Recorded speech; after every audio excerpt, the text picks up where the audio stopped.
стенды, которые оформлены в части полилингвального образования. Знаете, на каком языке? На английском. И вот здесь большой вопрос. Я каждый раз задаю вопрос. Но если мы говорим про полилингвальное, это не только изучение языков, да, там 3-4, но это и приобщение, самое главное, к своей родной культуре, к своему родному языку. Поэтому вот мы, наверное, будем с вами не только смотреть на то, как изучаются, да, родные языки, но и то, как создается и формируется вот эта среда этнокультурная в полилингвальной гимназии. То есть мы понимаем, что все-таки в первую очередь она должна быть на родном, на русском языке. И я думаю, вот этим мы тоже с вами продолжим заниматься вместе такой командой, которая у нас на сегодняшний момент сложилась. Дружная, активная и позитивная. Поэтому всем удачи, успехов. И я думаю, что тот вот круглый стол, который мы сегодня проводим, это вот такой первый большой, очень важный шаг как раз в методическом обеспечении и понимании, что такое полилингвальное образование. Спасибо всем, коллеги. Спасибо. Спасибо большое, Анна Александровна. В первую очередь спасибо за ту поддержку, которую вы оказываете и движению полилингвального образования, и вот этому нашему научному проекту по разработке и методик, по разработке учебных планов. Мы вот с Анной Александровной последняя встреча у нас была даже не в Уфе, а в городе Нальчик Кабардино-Балкарской республики, где проводили мы там как раз тоже с представителями и Северной Осетии, и Карачаево-Черкесии, и Чечни, как раз тоже обсуждали эти же вопросы, немножко в другом аспекте. Они действительно очень важны, и что касается методики, и что касается развития, опять-таки, регион региону рознь, да, в каждом регионе по-разному, даже начиная с национальной составляющей. Где-то, ну, условно, Дагестан, если взять, мы прекрасно знаем, что там только государственных языков 14, только государственных 14, а сколько там языков, мне кажется, они сами до конца не знают, да. Где-то мононациональные регионы, где та же Чечня, 98% чеченцев. А есть регионы, допустим, как наша республика, где достаточно разноплановый национальный состав, где 3 больших этноса и остальные этносы чуть меньшем процентном плане, но имеют самый большой представитель, например, у нас количество марийцев, проживающих в республике, на 2-м месте после республики Марий-Эл, да, и как задачу, которую глава республики постоянно ставит перед органами власти, это поддержка не только там русской, не только башкирского языка и культуры, но и всех народов, которые здесь проживают. 5 лет назад на Всемирном Курултае Башкир в 2019 году мы пообещали от нашего университета главе региона, что начнем готовить специалистов, которые бы одновременно были и специалистами в родном языке, и специалистами в дошколке и в началке. Действительно, у нас была большая... Она и есть, она не снялась эти за 4 года. Это вопрос, он за один день не решается. Но мы начали эту подготовку, мы разработали учебные программы, и на следующий год, я так понимаю, будет первый выпуск, когда у нас учитель родного языка и воспитатель в детском садике или учитель родного языка, и учитель начальных классов, потому что вы абсолютно правильно сказали, Анна Александровна, если мы на самом раннем этапе развития ребенка в детском садике, в начальной школе не сумеем привить, профессионально не сумеем привить любовь ребенка, понимание ребенка к языку, дальше уже все это достаточно бессмысленным делом становится, а может быть даже наоборот, где-то и во вред еще может пойти, когда насильно где-то кого-то мы будем через колено ломать, заставлять все это делать. И так действительно получилось, что, с одной стороны, наш университет начал заниматься вопросами полилингвального образования, и одновременно с этим параллельно получилось так, что в республике, да, и вопросы полилингвального образования, благодаря той установке, которую глава республики Раиф Харич дал, оно не только на постоянном контроле, но идет развитие данного движения, и это и касается не только башкирских школ, да, но, как я уже сказал, сейчас у нас уже несколько полилингвальных школ, которые наряду с башкирскими другие языки изучаются. И это действительно очень важно, когда мы говорим о том, что мы живем в одной стране, в одной республике, что мы дружно должны жить, как это было всегда. Это, конечно, очень важно. Я хотел бы следующее слово Альфаза Кировне Галиевой, заместитель министра образования и науки нашей республики, представить. Это тоже наш друг и партнер, потому что многие вопросы, которые наш университет решает, это в первую очередь с направлением по полилингвальному образованию. Альфаза Кировна с ее блоком. Прошу. Хайырлы күн, хурматлы коллегалар, хайырлы күн, хурматлы Сауат Талгатовна, Анна Александровна, Елизавета Александровна. Я очень рада сегодня всех вас здесь видеть и еще раз увидеться вот с этой командой, как сказала Эльвира Ринатовна, командой Республики Башкортостан, по развитию полилингвального образования, по развитию, сохранению родных языков. И очень здорово, что мы сегодня здесь собрались именно в Башкирском государственном педагогическом университете имени Мифтахиддина Акмуллы, в нашем вузе, лидере по подготовке педагогов для наших образовательных организаций. И очень рада, что с нами сегодня наши соратники, наши уважаемые и добрые друзья, даже можно сказать, разрешите так сказать, Анна Александровна, наши координаторы, ну, разные можно слова сказать, но они все добрые, и поскольку вот здесь сидят педагоги и руководители полилингвальных школ, буквально вот позапрошлом году мы собирались с Анной Александровной, с Институтом стратегии развития образования, когда стоял вопрос именно по внедрению обновленных федеральных государственных образовательных стандартов начального, основного общего образования и среднего общего образования. И очень здорово, и что у нас есть такие учителя, такие соратники, которые нам помогают и всегда присутствуют вот в нашем развитии, и они под их наблюдением, мы вот этот путь с вами вместе проходим. Анна Александровна, Елизавета Александровна, спасибо огромное. И все те и большие форумы, и большие и съезд учителей, первый съезд учителей башкирского языка, они проходили вот поддержку и понимание. И вы знаете, что в Республике Башкортостан на сегодняшний день открыто 8 полилингвальных школ. Они у нас начали открываться в 2019 году. 1 сентября открылись 2 полилингвальные школы в городе Уфе, которые на сегодняшний день с 2022 года стали государственными общеобразовательными организациями и переданы в ведение Министерства образования и науки. В этом учебном году, который сейчас вот как раз заканчивается, да, 1 сентября мы открыли 4 школы из этих 8 именно в этом учебном году.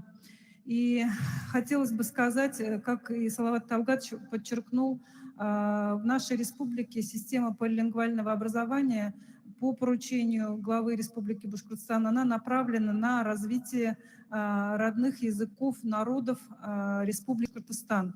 И этим она отличается от других систем полилингвального образования.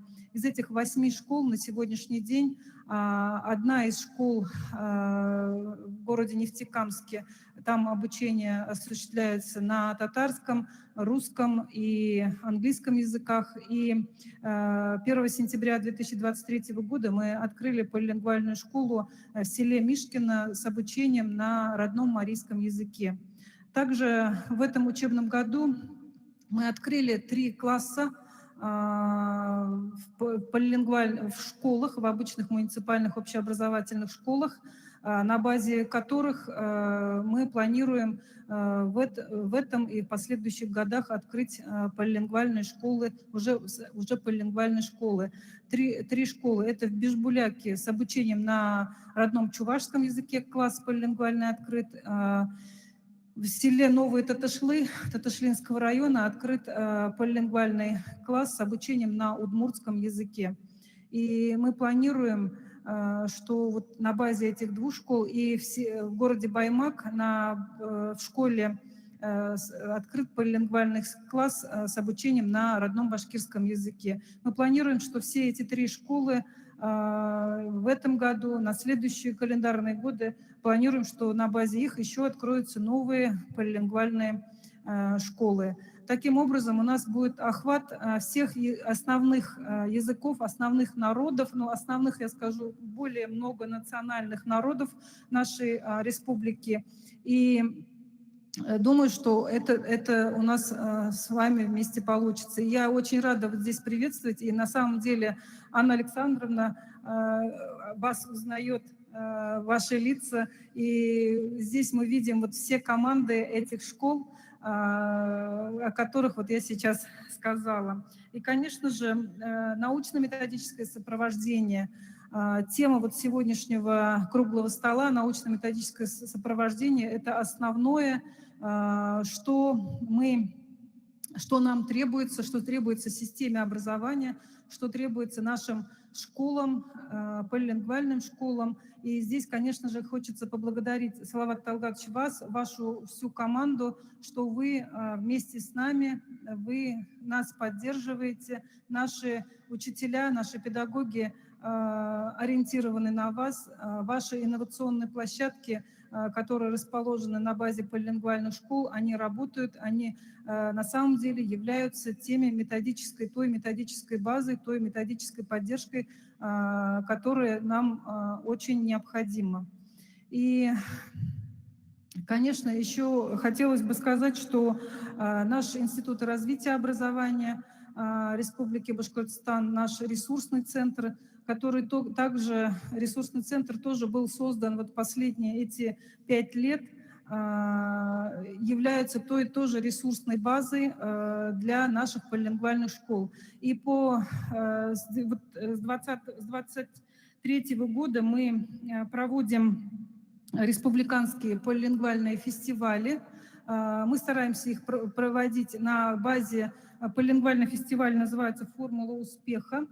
И эти фестивали у нас уже проходили вот на базе всех тех полилингвальных школ, которые я перечислила. В этих фестивалях участвуют ученые, участвуют все педагоги, основная масса педагогов полилингвальных школ, которые работают именно на полилингвальной основе, и они уже на практике видят те практики, которые сложились у той или иной полилингвальной школы. И здесь спасибо также нашим педагогам, ученым Башкирского государственного педагогического университета имени Фатхетдина Акмуллы, Уфимского университета науки и технологий, Института нашего развития образования, которые успешно делятся своими наработками вот в этих фестивалях. Они выполняют роль, у нас тоже методическую роль. И кроме того, наш Институт развития образования проводит методический десант, тоже с выездом в полилингвальные школы, где проводит работу с конкретными учителями и также свой опыт передает и другим школам. Хотелось бы сказать о том, что мы все с вами вместе встречались в октябре прошлого года, когда в нашем конгресс-холле в Республике Башкортостан, в Уфе, прошел первый международный форум полилингвального образования. Тогда нас посетили те регионы, которые на сегодняшний день внедряют опыт полилингвального образования. Присутствовали педагоги, учителя и с Республики Казахстан. Также наш опыт изучают буквально вот в прошедший месяц, скажем так, нас посетили педагоги, учителя и руководители образования с Республики Алтай, Республики Северная, Саха-Якутия.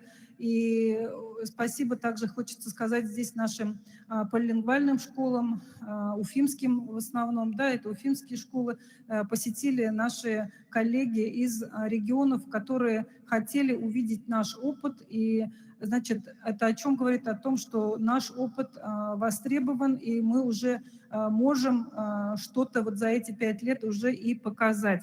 И буквально в этом месяце у нас запланирована поездка наших руководителей полилингвальных школ в Северную Осетию, Аланию. И мы вот это желание, этот порыв наших руководителей мы со стороны Министерства образования поддержали, поскольку тогда, в 2019 году, когда Ради Фаритовичем было поручено в целях популяризации родных языков в республике открыть сеть полилингвальных образовательных организаций, в первую очередь, конечно, наши руководители тогда двух первых тогда полилингвальных школ посетили в первую очередь Северную Осетию, Аланию. И сейчас, по истечении 5 лет, конечно же, мы уже другими глазами уже будем смотреть на опыт полилингвального образования Северной Осетии и Алании, и здесь присоединяться к этим двум директорам полилингвальных школ первых еще и другие директора, другие руководители полилингвальных школ. И думаю, что эта поездка тоже будет очень и значимой, но и очень эффективной и необходимой. Еще я хотела бы сказать вот про дошкольное образование. Эльвира Ринатовна сказала о том, что в системе Министерства просвещения, в структуре Министерства просвещения образовываются новые структурные подразделения, именно которые будут работать с дошкольным образованием. У нас в республике в 2020 году, когда в селе Красноусольск проходил межрегиональный форум учителей башкирского языка, Радий Фаритович, глава нашей республики, поручил тогда открыть и полилингвальные детские сады, полилингвальные группы в наших дошкольных образовательных организациях. И в этом направлении, конечно, мы понимаем, что нам нужно работать. И буквально вот недавно, тоже на прошлой неделе, мы проводили такой семинар для педагогов, воспитателей дошкольных групп полилингвальных и руководителей, методистов отделов образования, тоже с участием ваших педагогов, Салават Талгатович. Вы нас поддержали, и на этом семинаре мы собрали, вот, во-первых, специалистов и тоже говорили вот про систему дошкольного образования, про его особенности и что нам необходимо на сегодняшний день в системе дошкольного образования, именно полилингвального образования дошкольного. И думаю, что при вашей поддержке на уровне дошкольного образования, и мы знаем, что гранты у нас буквально на прошлой неделе, 6 числа, был прием заявок на развитие родных языков и государственных языков Республики Башкортостан, гранты главы, конкурс проходил, да, были прием заявок, и знаем, что Башкирский государственный педагогический университет имени Мифтахиддина Акмуллы именно на уровне дошкольного образования несколько проектов подали именно по дошкольному полилингвальному образованию. Спасибо вот за такую методическую и необходимую такую помощь. И можно сегодня с уверенностью сказать, что наше взаимодействие дает уже плоды. И думаю, что следующие вот 5 лет, именно если уж подойти к Республике Башкортостан, у нас уже следующие 5 лет развития полилингвального образования будут. И мы думаем, что в этом мы будем вместе, едины с нашим педагогическим вузом, с нашим федеральным руководством, с федеральными нашими экспертами и, Эльвира Ринатовна, с нашей Государственной Думой. И если у нас получится новые проекты федеральных законов, или если даже не федеральные законы, но и другая нормативная база будет у нас, если сформирована, то, конечно же, мы будем очень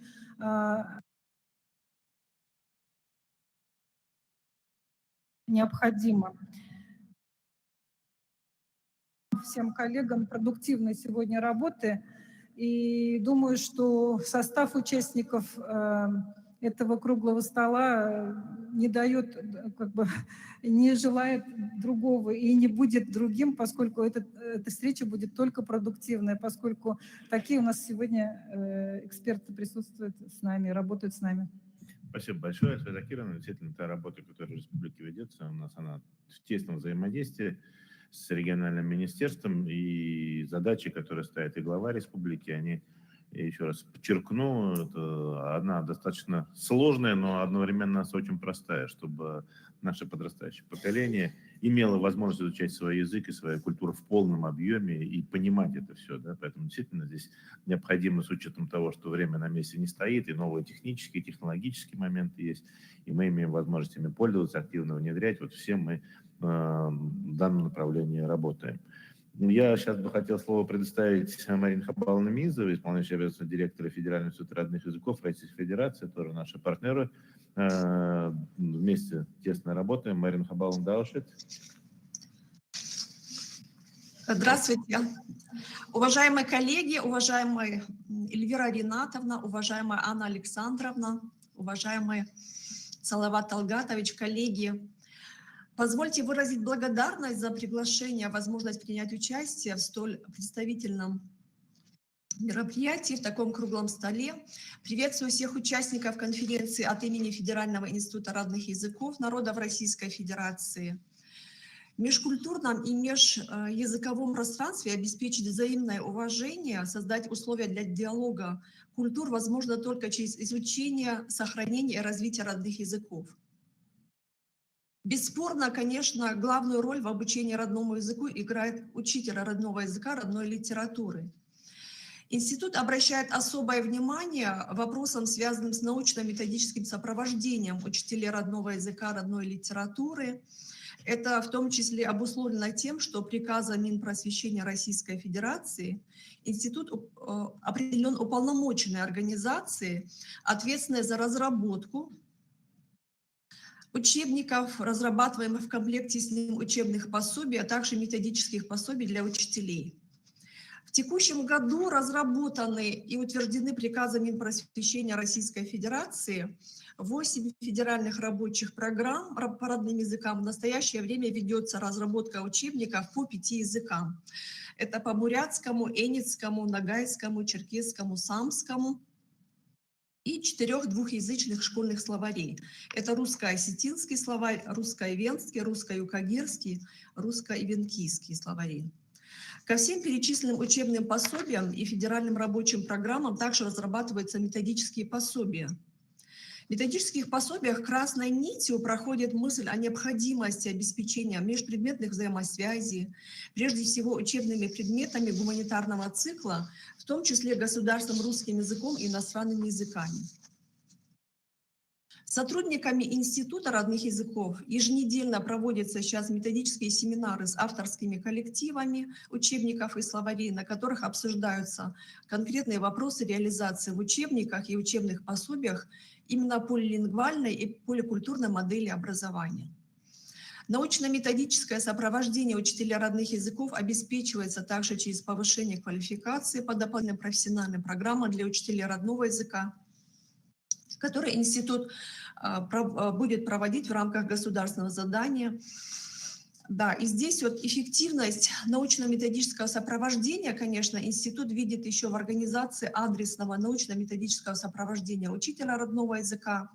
Именно поэтому нами организован в этом году учебно-научно-методический журнал «Вестник Института родных языков», в котором особое место будет отведено публикациям о результатах этнопсихологических, этнокультурных исследований, которые будут полезны в деятельности современного учителя, также методическим разработкам лауреатов и победителей Всероссийского конкурса «Лучший учитель родного языка, родной литературы».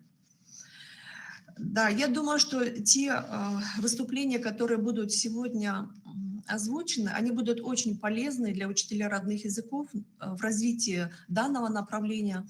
Мы с большим удовольствием принимаем участие и послушаем все выступления. Я думаю, что все это будет полезно. Я желаю успехов всем участникам, желаю успехов организаторам и хорошего на мероприятии сегодня. Спасибо за внимание. Спасибо большое, Марина Хабаловна. Действительно, те задачи, которые реализуются и на уровне регионов, они в той или иной степени концентрируются в специально созданной структуре Федерального института родных языков. И, как уже сегодня говорилось, конечно, наверное, и в каждом регионе нам хотелось бы более плотного взаимодействия с институтом, да, и отстаивания где-то, может быть, даже интересов регионов на базе Российской Федерации именно с точки зрения как научной такой структуры именно в Институтом родных языков.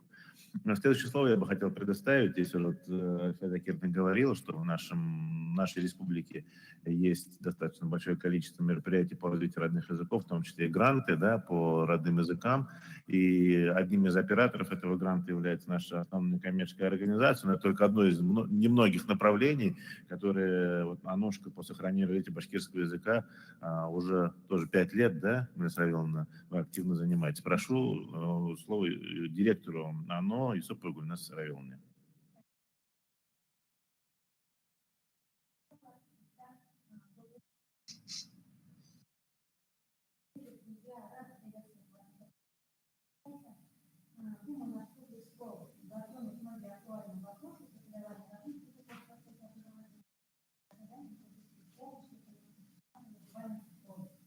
В свою очередь, наша организация поддержит и поможет реализовывать любой проект из участников группы САЛА. Желаю всем участникам и организаторам конференции плодотворной работы, конструктивного диалога и эффективного взаимодействия. Спасибо большое, Гульнас Равиловна. Уважаемые коллеги, а сейчас мы переходим уже от наших приветствий, от небольших аналитических материалов, уже к докладам, которые мы все ждали, да, потому что действительно это... Она после вас, да, она после вас. И в первую очередь я бы хотел слово предоставить начальнику управления образованием Центра международного сотрудничества Минпросвещения России, доктору педагогических наук Хамраевой Елизавете Александровне. Прошу, Елизавета Александровна. Спасибо.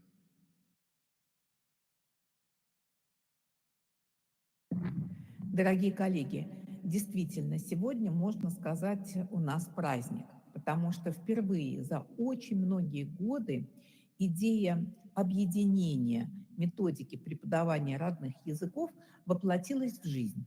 Ну вот посмотрите, какая большая наша Россия, какая она разная. И, конечно, в каждом регионе есть свои наработки по тому, как сохранить родной язык, как привить интерес. Где-то в лучшем объеме сделанные, занимаются этим целые институты, где-то в худшем, меньше, нету там, например, кадров педагогических. Россия разная. Но вот понимаете, благодаря действительно вот такому посылу неравнодушности Анны Александровны, не будем умалять ее роль в этом вопросе, возникла идея создания вот такой общей методической системы, которая бы соединяла действительно проблемные вопросы, связанные с методической реализацией той или иной идеи.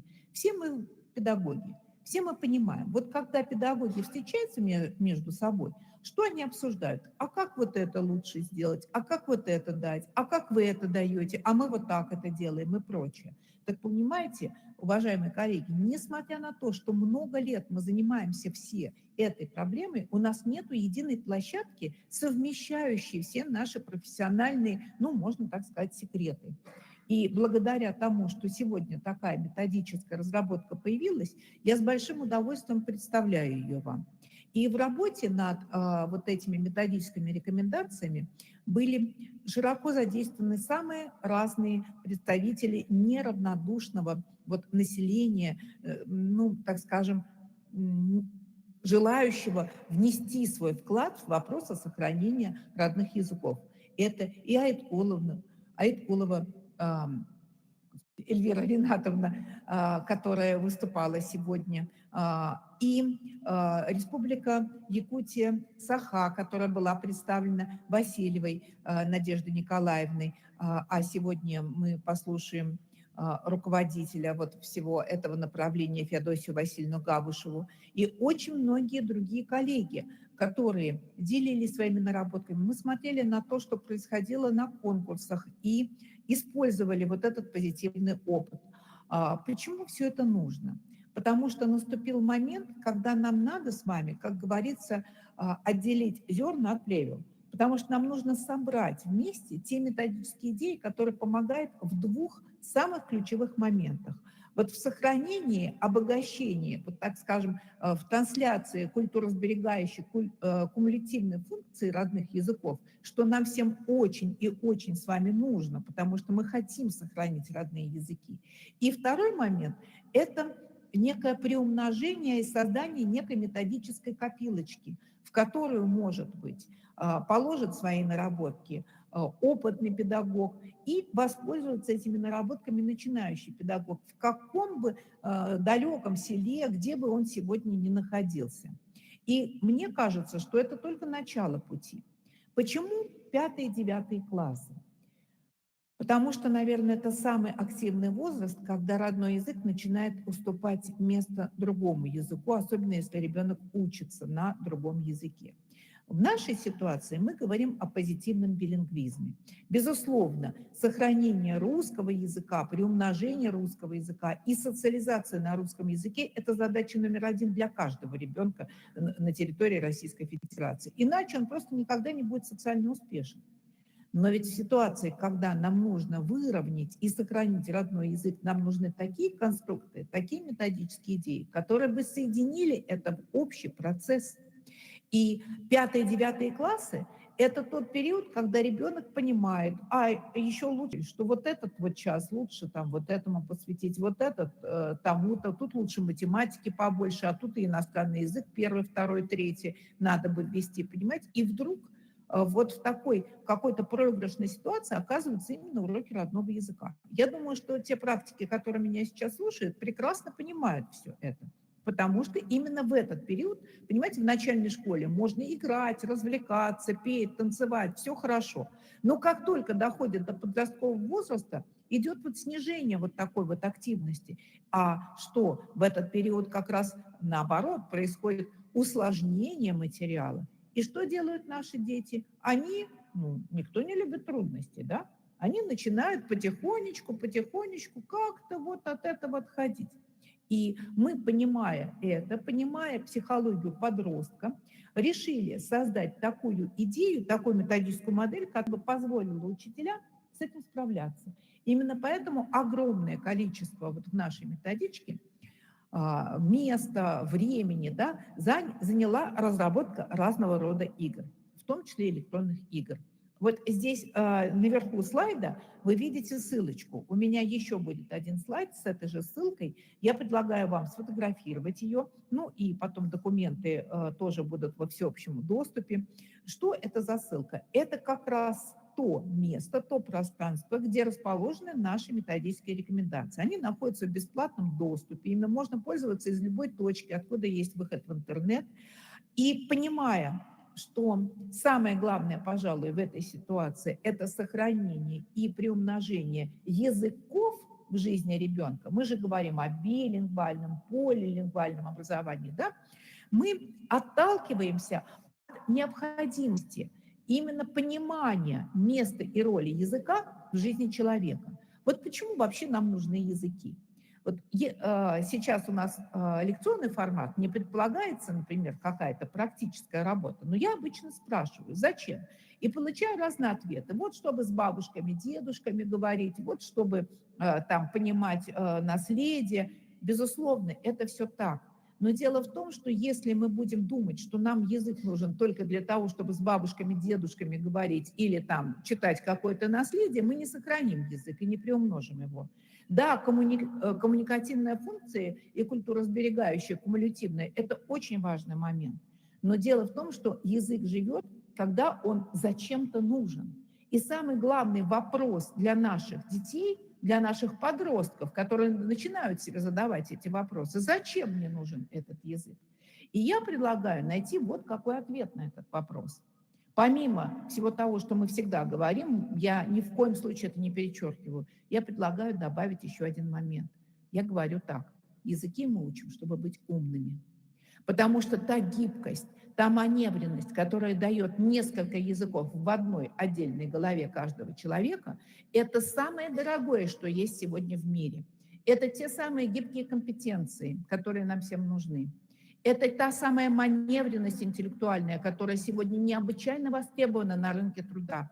Это все то, что дает человеку возможность хорошо и легко себя в любом сообществе, потому что он как, знаете, как такой медиатор, он чувствует, что можно, что нельзя, как полагается в этом обществе, где как одеться, где как подумать, где как услышать. И это все делает множество языков в его жизни, потому что он понимает, язык – это культура, это уважительное отношение к этому моменту. И какие бы языки он дальше не учил, он всегда будет подходить именно с этой точки зрения. Поэтому самое главное сегодня – это наполнение методики, сохранение и приумножение родного языка именно вот этой интеллектуальной составляющей. И, безусловно, это должно обязательно происходить вот в такой и полилингвальной ситуации. И вот почему я говорю, что это действительно очень и очень важно. Потому что речевая способность ребенка, вот то, что называется онтолингвистика, да, это приходит из раннего детства. Ситуация билингвизма может быть естественной, искусственной. Она может быть в семье и в школе, или в детском дошкольном учебном учреждении. Это может быть где угодно. Но самое главное, чтобы ситуация встречи языков была не конфликтом, не бесконечной интерференцией, по которой написаны тома диссертации, понимаете? А вот той самой транспозиции, помощью одного языка в отношении другого, которая действительно обеспечивает, ну, например, владение многими языками. Спросите любого полиглота, как он учит язык. Вот я лично знаю Валерия Закиевича Демьянкова, и я всегда этот пример привожу. Он говорит, что он владеет 48 языками. Я не могу это проверить, но верю ему на слово. И я говорю: Валерий Закиевич, а как вот 48 языков выучить? Я не представляю себе. Он говорит: да, первые 8 было тяжело.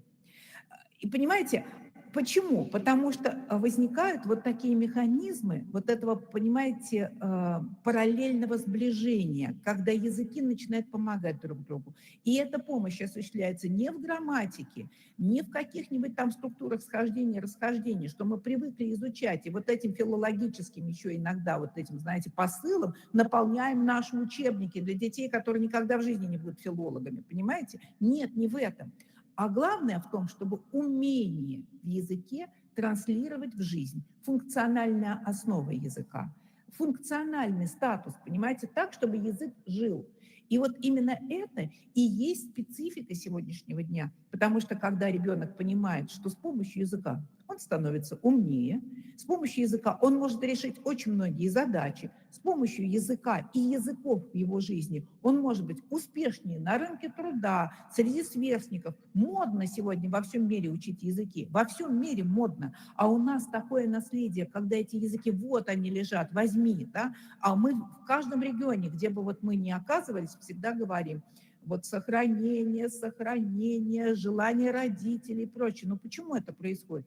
Потому что я считаю, что упущена очень важная вот эта составляющая. Наша молодежь не понимает, зачем. И наша задача, если мы не хотим потерять вот этот аспект, объяснить, зачем. И предлагаю самим для себя в первую очередь ответить на этот вопрос. Зачем? Итак, как же вообще происходит? Посмотрите, все познавательные процессы так или иначе связаны с вербальным мышлением. И вербальное мышление реагирует на тот или иной интеллектуальный запрос. Соответственно, это, безусловно, владение языком – это интеллектуальная задача. Быть интеллектуальным тоже должно стать модно. Понимаете, это тоже некая идея современного мира – быть интеллектуалом в какой-то мере. И вот особенности и полилингвизма, поликультурного контекста развития ребенка – это необычайный потенциал, потому что это и культуросберегающие технологии, это проникновение в мир культуры, в мир языка, это кумулятивное наследие, это понимание музыки, понимание живописи, это понимание даже, вот понимаете, полутонов. Это то, что дает возможность человеку быть чуть-чуть иным по отношению к другому. Ну да, нам все сегодня говорят, что все мы одинаковые, без там цвета, расы, не знаю, пола, неизвестно чего. Но на самом деле это не так. Мы все разные, понимаете, мы все разные. И ценность наша в том, что мы все разные, но мы вместе. И вот это, пожалуй, самое главное, что нужно современному человеку и современному ребенку понимать.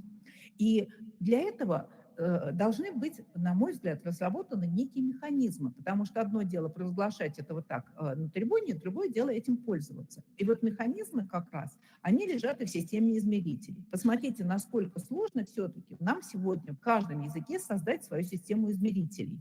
Потому что насколько владеет или нет. Родной язык – это что? По паспорту, по фамилии, по самоощущению или по тому, какие у него языковые умения разработаны. Да как это измерить, как это понять?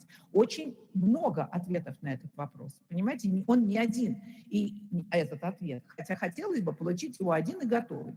Но вот именно поэтому нам нужны измерители. Потому что родной язык, он должен быть функциональный, и он должен жить здесь сосредоточенные кадры, которые очень хорошо понимают, во-первых, разницу и могут быть методическим оплотом вот в такого рода вопросах и дискуссиях.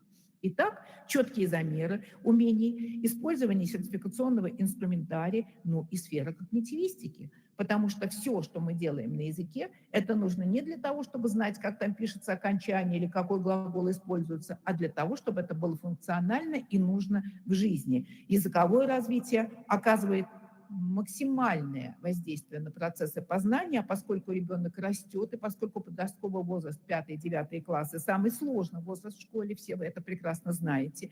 Вот, так скажем, создание интересного контента с помощью родных языков, съемки всяких там буктрейлеров, создание полилингвальных, билингвальных проектов, где на 2, 3, 4 языках можно не переводить одно и то же, потому что это скучно и неинтересно. Это любой, извините, автопереводчик сделает сегодня. А пользуясь информацией из одного языка, что-то создавать на втором, обобщать в третьем и так далее. Вот такого рода проекты – это и есть наше будущее. Это и есть вопросы сохранения родного языка.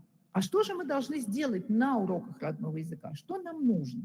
Вот давайте посмотрим, что вообще считается успешным. Владеть всеми видами речевой деятельности. Чтение, говорение, слушание, письмо. Безусловно. Что мы видим иногда на уроках родного языка? Монотонную речь учителя и бесконечное письмо учеников в тетради. Где язык? Его нету. Почему? Потому что нету 4 видов речевой деятельности. Если мы говорим о сохранении языка, нам нужны все, и аудирование на уроке в том числе. Дальше. Извлечение информации из разных источников. Почему-то сегодня стало модным считать цифровые ресурсы какой-то, не знаю, проблемой на уроке. Так дело в том, что если мы не научимся цифровые ресурсы подчинять задачам языкового образования, мы и тут не будем успешным. Нам, наоборот, нужны цифровые ресурсы, которые сохраняют произношение, например, носителей, диалектные какие-то особенности носителей. Это надо обсуждать в классе, это надо показывать детям, чтобы они на слух чувствовали разницу в произношении даже. И это все тоже возможность извлечения информации из разных источников, которую нужно перерабатывать, систематизировать. Как мы вообще оцениваем, человек владеет языком или не владеет?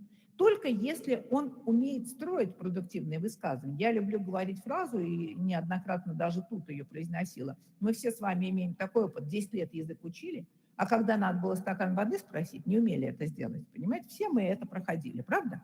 Так вот, если мы не хотим продолжения этого отрицательного опыта, нам нужно научиться, вот, понимаете, осуществлять такое речевое взаимодействие и понимать, что когда ты начинаешь учить язык, нужны те формы, те конструкции, которые тебе вот сегодня, здесь и сейчас, вот здесь нужны. Понимаете, стакан воды, значит стакан воды. А не грамматика, это все тоже придет. Без этого никуда. Но нельзя с этого начинать.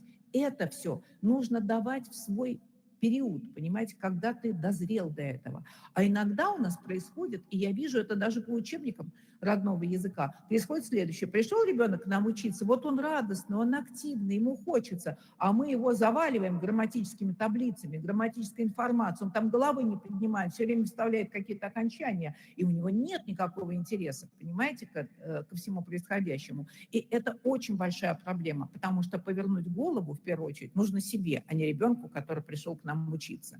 И вот это, пожалуй, самая большая проблема вообще для всех учителей родных языков, ну и не только родных языков в нашей стране. Ну и понятно, что нужен речевой контроль, и нужно оценивать речь с точки зрения ее содержания. Как же мы построили пособие? Вот еще раз тут эта ссылка. В пособии очень много разного интересного материала. Включите нам, пожалуйста. Сейчас вы увидите здесь, как это все выглядит. Вот если вы пойдете по ссылке, вы вот ровно с этой структурой, с этой страничкой встретитесь. С левой стороны, посмотрите, видите, вот методические рекомендации. Вы нажимаете, вы можете начать, вы можете скачать. Это все в PDF-формате может остаться в вашем компьютере. Так, что-то у меня очень плохо мышка ходит тут, не понимаю почему.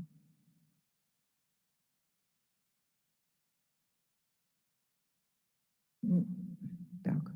Ну вот я, например, начинаю, видите, вот там пояснительная записка, там полностью текст идет. И дальше пошли игры. Вот игры разные. Есть такие простенькие, типа семейное древо. Это уже 5-9 классы, но дети-то разные, дети есть не владеющие родным языком. Поэтому вот эти простенькие игры подойдут для них в первую Дорогие очередь. учителя, а сейчас мы Вот, видите, так это выглядит. Тут есть начало игры. Можно разместить все это и придумать, нарисовать свои или приклеить, например, распечатать в PDF-формате, приклеить, например, членов своей семьи и рассказать об этом на башкирском языке, вот если мы говорим конкретно о вашем регионе. дорогие учителя, Вот, и игры всякие разные. Вот, например, есть игра «Живые картинки». Вначале вы видите меня, я там подводку такую делаю к этим играм, но реально они все в методичке описаны. Можно вполне представить себе, что нужно делать в той или иной ситуации. Или вот, например, очень интересная игра «Путешествие по России». Я на нее никак не могу выехать этой мышкой, простите. Вот, например, дорогие «Путешествие по учителя, России». продолжаем играть. И вы видите, здесь будут команды, можно выбрать количество шагов, выбрать время на ответ, сколько мы даем на ответ, и начать игру. Здесь карта Российской Федерации с разными городами, и, соответственно, и вопросы, и вот какую-то начинку к этой игре можно в каждом даже маленьком отдаленном поселочке сделать свою. И игра будет легитимна, она будет работать, потому что на этот шаг, на то, как у нас там крутится барабан и прочее, можно наложить любую конкретную историю, вот связанную как раз с вашей школой, даже историю школы можно сюда наложить, потому что это вот такое вот путешествие. И причем вы видите, тут есть обычный маршрут стандартный, и мы проходим и по этому маршруту в том числе. Или вот, например, вежливое общение, праздники моей семьи, моего народа и моей страны. Очень высокое воспитательное значение несет в себе вот такая игра. Плюс у нас в этом году год семьи. И это тоже очень активно можно использовать с включением данных игр. Или вот, например, Дорогие вежливое учителя, общение. продолжаем игру. Вот видите, здесь задание, придумай ситуации, как встретились герои диалога, придумай диалог, а дальше вот видите, тут члены семьи, и каждый раз вот мы новую какую-то пару задаем вот для диалога, мама, сын, брат, сестра, папа, дочь, мама, дочь, бабушка, дедушка, внук. И вот обратите внимание, мы это сделали таким образом, что это можно на любом языке реализовать. Вот это идеологическое единство, оно на башкирском прозвучит, на татарском прозвучит, на марийском прозвучит, на каком угодно прозвучит. И будет везде абсолютно правильным, потому что будет обеспечено тем учителем и той ситуацией, которая есть в этом классе. И вот таким образом у нас вот еще есть тут времена года, Дорогие например, учителя. тоже. Здесь вот мне очень нравится стрелочка, ее можно крутить, вы видите, мы выбираем, какое время года выпадает. И вот ребенок сам крутит стрелочку, соответственно, и рассказывает о том, что ему попалось. Конечно, вот в девятиклассники вряд ли будут прям вот на такие детские форматы заходить, но тем не менее составить текст или даже ту же самую стрелочку покрутить и девятикласснику интересно. Есть тут некий момент, связанный с возрастом, но это тоже легко преодолевается. И есть тут вот такие вещи, связанные с дополнительным модулем, которые тоже содержат в себе и список новейшей литературы, который можно скачать и подготовиться таким образом к любого рода, ну вот, например, конференции или проектной деятельности с детьми. То есть мы постарались сделать такой ресурс, который будет очень и очень востребован, на наш взгляд, а самое главное, нам очень хочется, чтобы вы им пользовались. Донесите эту информацию до своих школ, до детей, до учителей, потому что это действительно первый раз разработанный общероссийский такой федеральный ресурс, который занят, в первую очередь, назначение которого – это сохранение родного языка и создание интересного, такого, знаете, насыщенного контекста на уроке родного языка вот в 5-9 классах. И последний слайд, если можно, включите мне, пожалуйста. Итак, дорогие коллеги, вот игры, которые я вам уже отчасти показала. Здесь опять вот это наша с вами ссылка.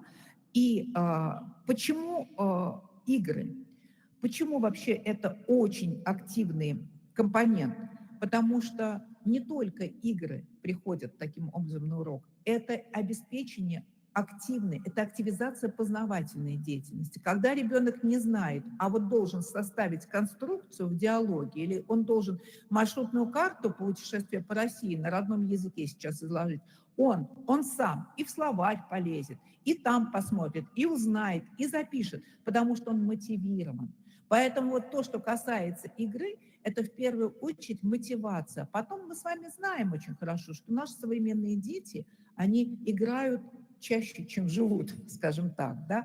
Им вот этот вот формат очень-очень близок, а на уроках родного языка его мало, к сожалению, понимаете. Вот если в дошкольном, в начальной школе он присутствует, он как-то вот очень активно расширяется, потому что там учителя и воспитатели, они как-то больше на такую кинетическую энергию, знаете, на такую двигательную активность в большей степени настроены. Как только доходят до подросткового возраста, понимаете, их уже хоровод там ходить не заставишь, водить там не заставишь, понимаете. А вот такого рода игры, они действительно активизируют вот ту самую и когнитивную, и кумулятивную составляющую, которые нам очень нужны в сохранении родных языков. Благодарю вас за внимание.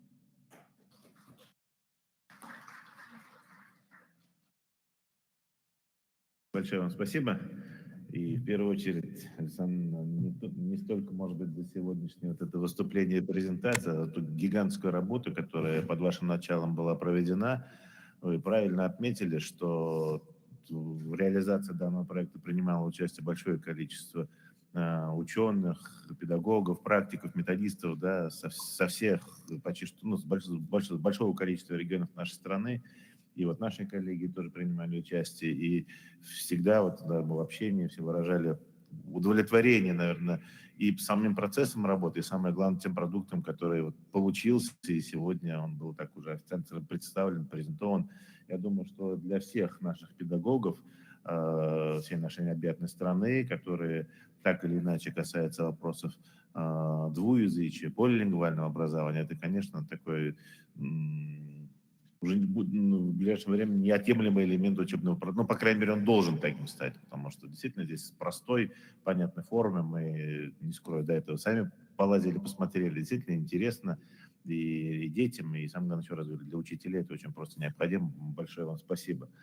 Ну и, конечно, Феодосия Васильевна, следующее слово мы хотели предоставить вам, доктор педагогических наук, профессор, руководитель Центра изучения, сохранения и развития родных языков Академии наук Республики Саха, тоже большому другу и нашего университета, и Республики Башкортостан. Мы действительно тесно общаемся. И ту работу, которая проводится в Республике Саха по развитию и сохранению языков, культуры, искусства, да, ну, действительно можно брать за, наверное, образец, потому что все, что делается, оно делается вот синхронизированно по разным направлениям.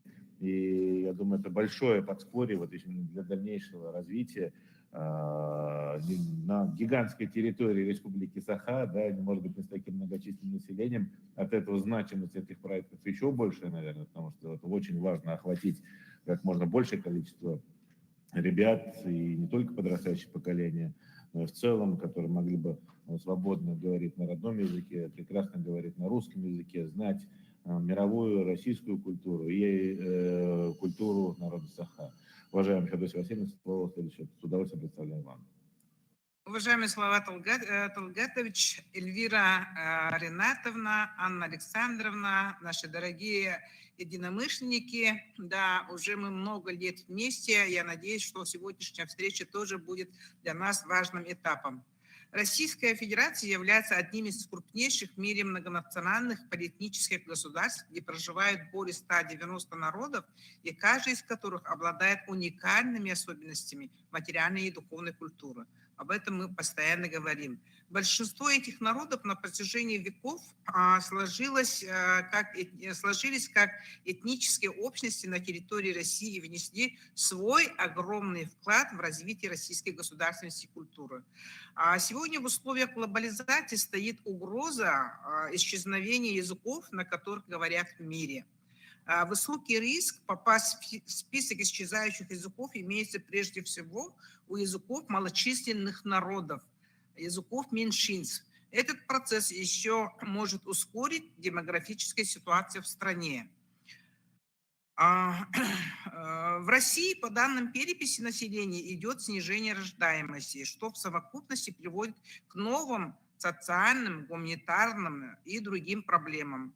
В данной ситуации требуется научное обоснование предпринимаемых мер и принятие решений, наиболее эффективно отвечающих на современные вызовы времени. Этим определяется актуализация проблемы развития родных языков. В настоящее время значимым фактором является интеграция дисциплинарных и отраслевых границ в научных исследованиях и разработках, в том числе совершенствование системы прогнозирования и аналитики, учитывающей возможные сценарии развития социальных и гуманитарных наук на стыке современных технологий, цифровой инфраструктуры, развитие сотрудничества в рамках межрегионального международного сотрудничества по приоритетным направлениям фундаментальных и поисковых научных исследований. В Министерстве просвещения, вот есть опыт, да, Российской Федерации, в свое время была создана рабочая группа по разработке концепции поликультурного образования. Это было в 2016 году. Мы все принимали активное участие в обсуждении, ну, в разработке и внесли свои предложения. Мы несколько раз заседали, были представители регионов. По итогам совещаний были составлены протоколы, в которые включены и следующие пункты. Я надеюсь, что это направление и то, что эта инициатива была, и сейчас поддержит Сергей Сергеевич Кравцов. Мы очень надеемся, также будет это Анна Александровна с нами также тесно работать, да. Предлагаю вот так же, как было, продолжать работу, создать совет Минпросвещения России по вопросам билингвального и поликультурного образования с организацией работы в рамках совета отдельных рабочих групп по отдельным проблематикам. Также организовать проведение мониторинга и анализа существующих моделей преподавания родных языков из числа языков народов России, русского языка как неродного, с участием наших научных организаций, образовательных школ, образовательных организаций, а также учреждений высшего профессионального образования, имеющих опыт соответствующей работы. Предусмотреть проведение мероприятий круглого стола. Вот сегодня очень хорошо, что проводится круглый стол, конференции, семинаров, совещаний на всероссийском уровне по обсуждению вопросов билингвального и поликультурного образования. Разработать комплексную программу, дорожную карту действий по обеспечению сохранения, поддержки и развития родных языков народов Российской Федерации. Исследованием полилингвального и поликультурного образования занимаются многие субъекты. Мы очень хорошо знаем опыт Северной Осетии, Алания, Кабардино-Балкарской республики, Чеченской республики, Республики Башкортостан, Республики Татарстан, Республики Чувашия, ну и нашей республики. Тем самым вот сегодня мы все обогащаем опыт сохранения поликультурной среды и развития родных языков на многонациональной России. Вот сегодня очень много, то есть очень хорошее выступление мы слушали Елизаветы Александровны, которая имеет многих своих единомышленников, своих учеников в разных субъектах нашей России. В перечисленных республиках в зависимости от языковой среды выявлены основные, ну в основном 3 полилингвальные модели поликультурного образования. Также, конечно, мы изучили опыт других стран, в том числе Казахстана. Вы все очень хорошо знакомы с этим опытом тоже, да. Это модели, где вот связанные с языками обучения, в первую очередь на русском языке, на родном национальном языке и на одном из 2 иностранных языков, да, 1 или 2 иностранных языков по разным моделям. Среди них можно выделить это национальные наши детские сады и школы с углубленным изучением отдельных языков. У нас много языков, они изучались, там английский, немецкий, французский, корейский, китайский и другие, да. Это в основном, начиная со среднего звена, с 5 по 9 класс, а далее это 3-я модель, это полилингвальные детские сады и школы. Это в основном в школах, это в старших классах переход на обучение на одном из иностранных языков. У нас это на английском языке. Модель – это использование родного, в данном случае не русского, национального языка в качестве языка обучения. Ну, у нас в начальной школе с постепенным переходом в 5-6 классах на русский язык, да, ну, в основном это с 5 класса переход на русский язык обучения. А вторая модель – это начальные классы, язык обучения русский, изучается государственный, в данном случае у нас якутский язык, да, и дополнительно могут быть изучаться официальные языки, и, конечно, это иностранный язык или иностранные языки. И третья модель – это обучение на русском языке с изучением национальных языков как предмета, а также ряд предметов на иностранном языке. Это школа у нас, которая была создана в городе Якутске, но такие частично имеются в школах больших наших городов. Это Мирного, Алдана, Нерюнгри и других. Сегодня хочу обратить внимание на общие проблемы, которые имеются у нас в целом и в других субъектах, в целом по стране. Это нет пока единой концепции языковой политики в Российской Федерации, в частности, по сохранению именно баланса языковой ситуации, обеспечению условий повышения роли русского языка как государственного и сохранения и развития языков народов России. Мы очень надеемся, что проекты уже имеются, в ближайшее время они будут обсуждены и приняты. Не хватает педагогических кадров с компетенциями работы в полилингвальной, полиэтнической школе, что требует совершенствования программы обучения в российских педагогических вузах в первую очередь, где мы найдем сегодня профессоров, владеющих 3 языками. Их очень мало. Их может быть очень ограниченное количество, и нам надо привлекать их по разным механизмам, в том числе по контракту, как особо ценных кадров. Хочу сказать, что отсутствует единая методология разработки учебно-методических комплектов, в том числе современных учебников и электронных пособий по полилингвальному и поликультурному образованию. Ну, в этом уже сказали. В принципе-то я думаю, что в первую очередь этим, наверное, будет заниматься у нас это Федеральный институт родных языков. Марина Хабаловна здесь присутствует. Мы с ней тоже встречались, обсуждали эти вопросы.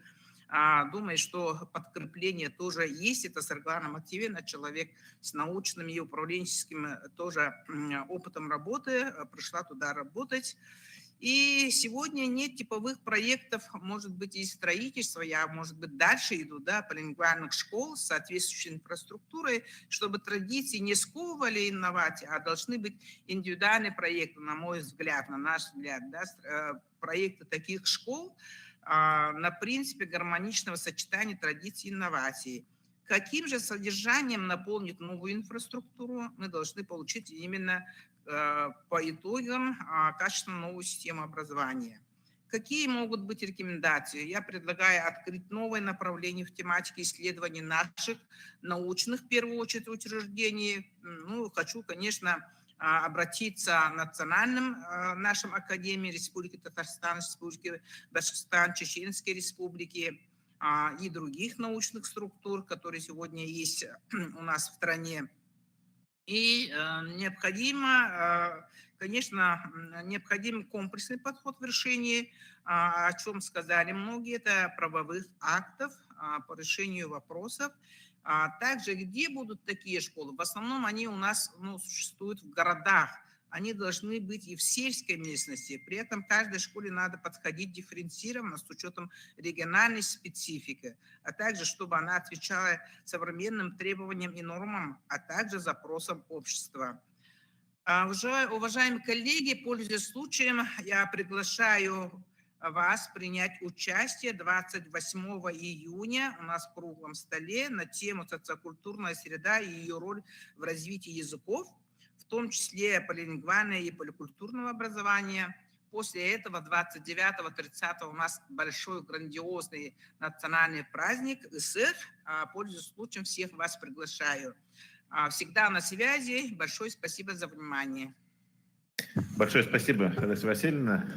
На самом деле, те вопросы, которые вы осветили в своем выступлении на сегодняшний день, наверное, одни из острых, да, что мы вот и модели выявили, и предложения дальнейшие будем вносить по организации именно полилингвального образования. Но самое главное, это вопрос касается специалистов. У нас сегодня нет системы подготовки таких специалистов, у нас нет системы повышения квалификации специалистов, которые работают. Элементы, может быть, есть, но в целом, я думаю, ни один регион нашей страны не может сказать, что вот это у нас все есть. Это действительно очень кадры решают все, не нами было придумано, и на сегодняшний день кадры это самая, наверное, такая тяжелая задача, которую нам предстоит решить, но наряду с тем, что вы и говорили, это инфраструктура и подготовка учебных пособий и так далее, и так далее. Поэтому перед нами еще большой фронт работы стоит, и здесь мы там только наш университет или только один регион, конечно, любой другой там не вытянет, да, один в поле не воин, даже если это Чатский, это как раз про данный вопрос, поэтому здесь мы с вами вместе должны поработать. Уважаемые коллеги, разрешите вот Анне Александровне и Альфе Закировне мне откланяться у нас, потому что в октябре-ноябре месяце, как вы знаете, будет проходить на базе нашего университета Международная олимпиада союзного государства Россия, Беларусь, исторические и духовные общества. Вот мы, пользуясь случаем тем, что Анна Александровна не так часто к нам приезжает, тяжело ее завлечь в Уфу, решили не только вот на данный семинар, не на данный круглый стол, но вот такое организационное совещание тоже провести. Поблагодарим еще раз, Александр, спасибо за то, что нашли возможность. И, коллеги, у нас, пожалуйста, отпустите, но Айрат, вы дальше проводите. Хорошо? Спасибо.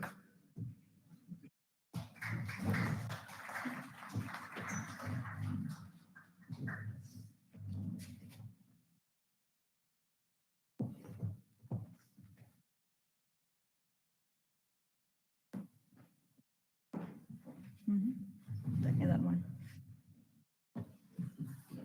Да, спасибо большое.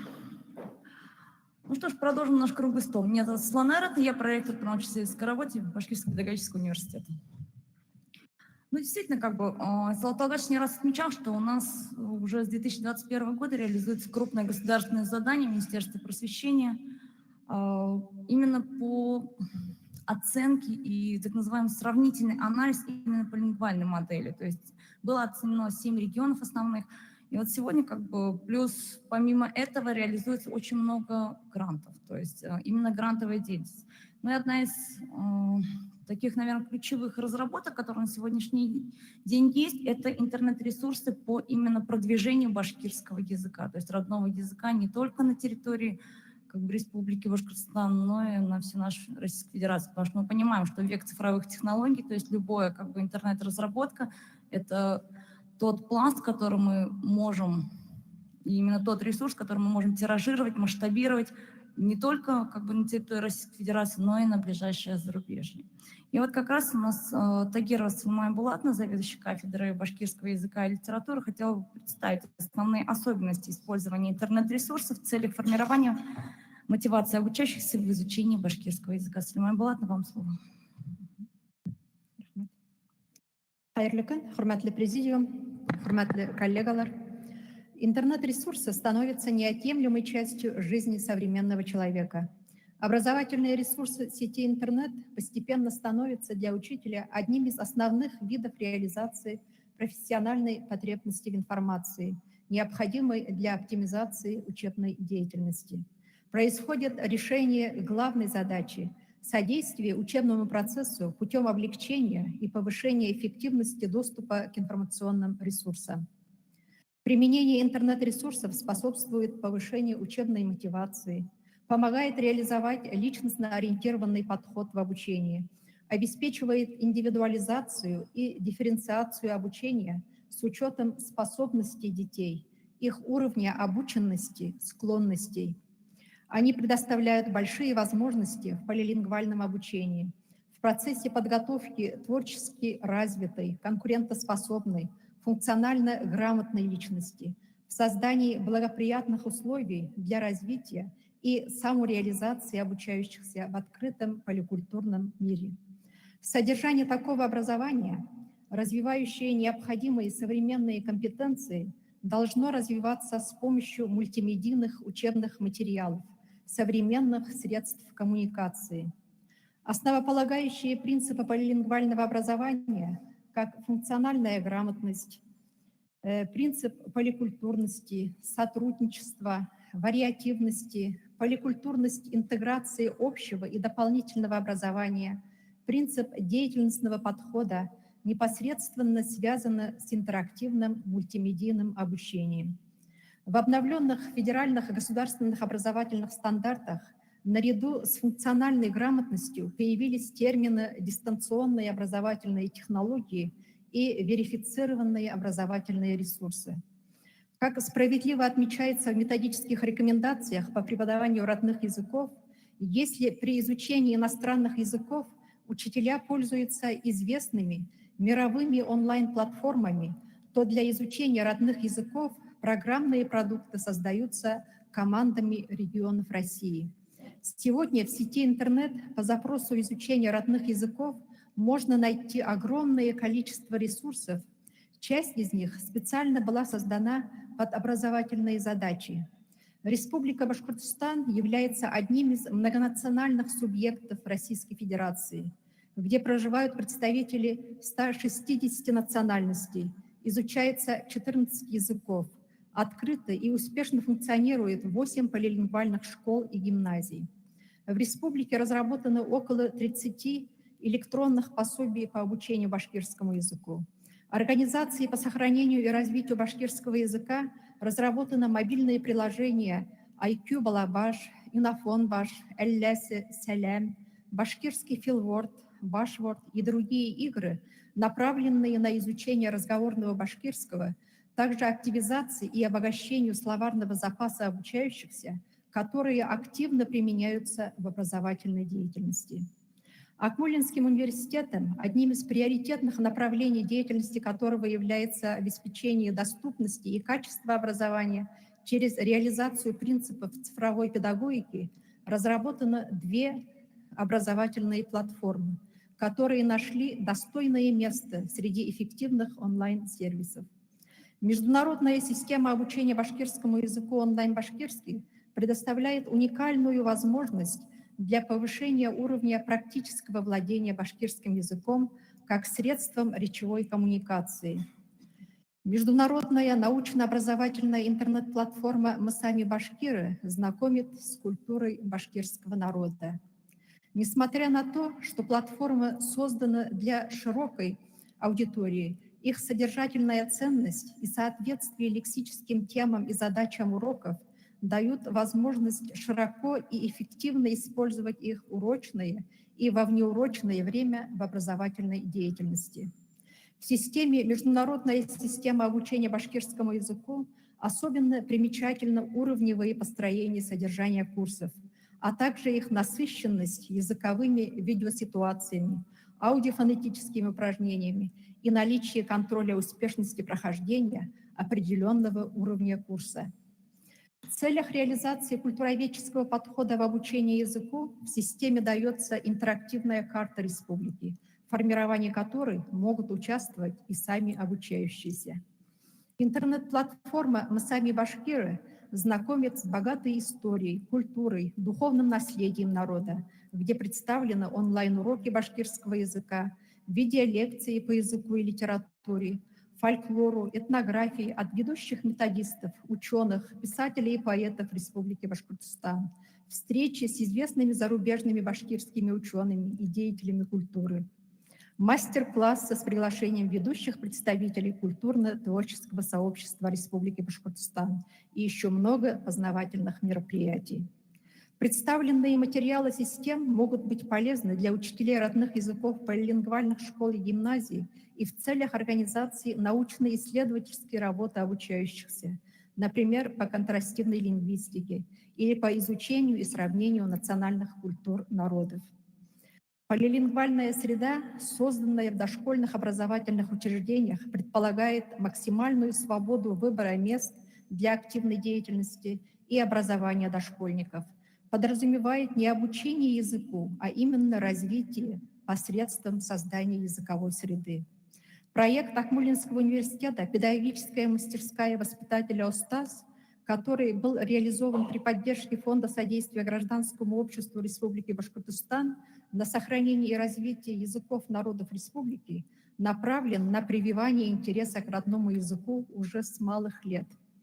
Для детей 3-4 лет разработан лэпбук «Мой мир», содержание которого направлено на усвоение малышами знаний, умений и навыков по определенной тематике на базовом уровне, что соответствует образовательной программе младших групп дошкольных образовательных организаций.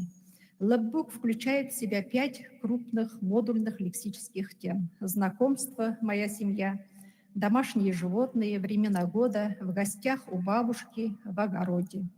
Для детей 5-6 лет разработаны учебно-методические комплексы для 3 административных районов: «Мой край родной» Стерлибашево, «Мой край родной» Абзелил, «Мой край родной» Бураево.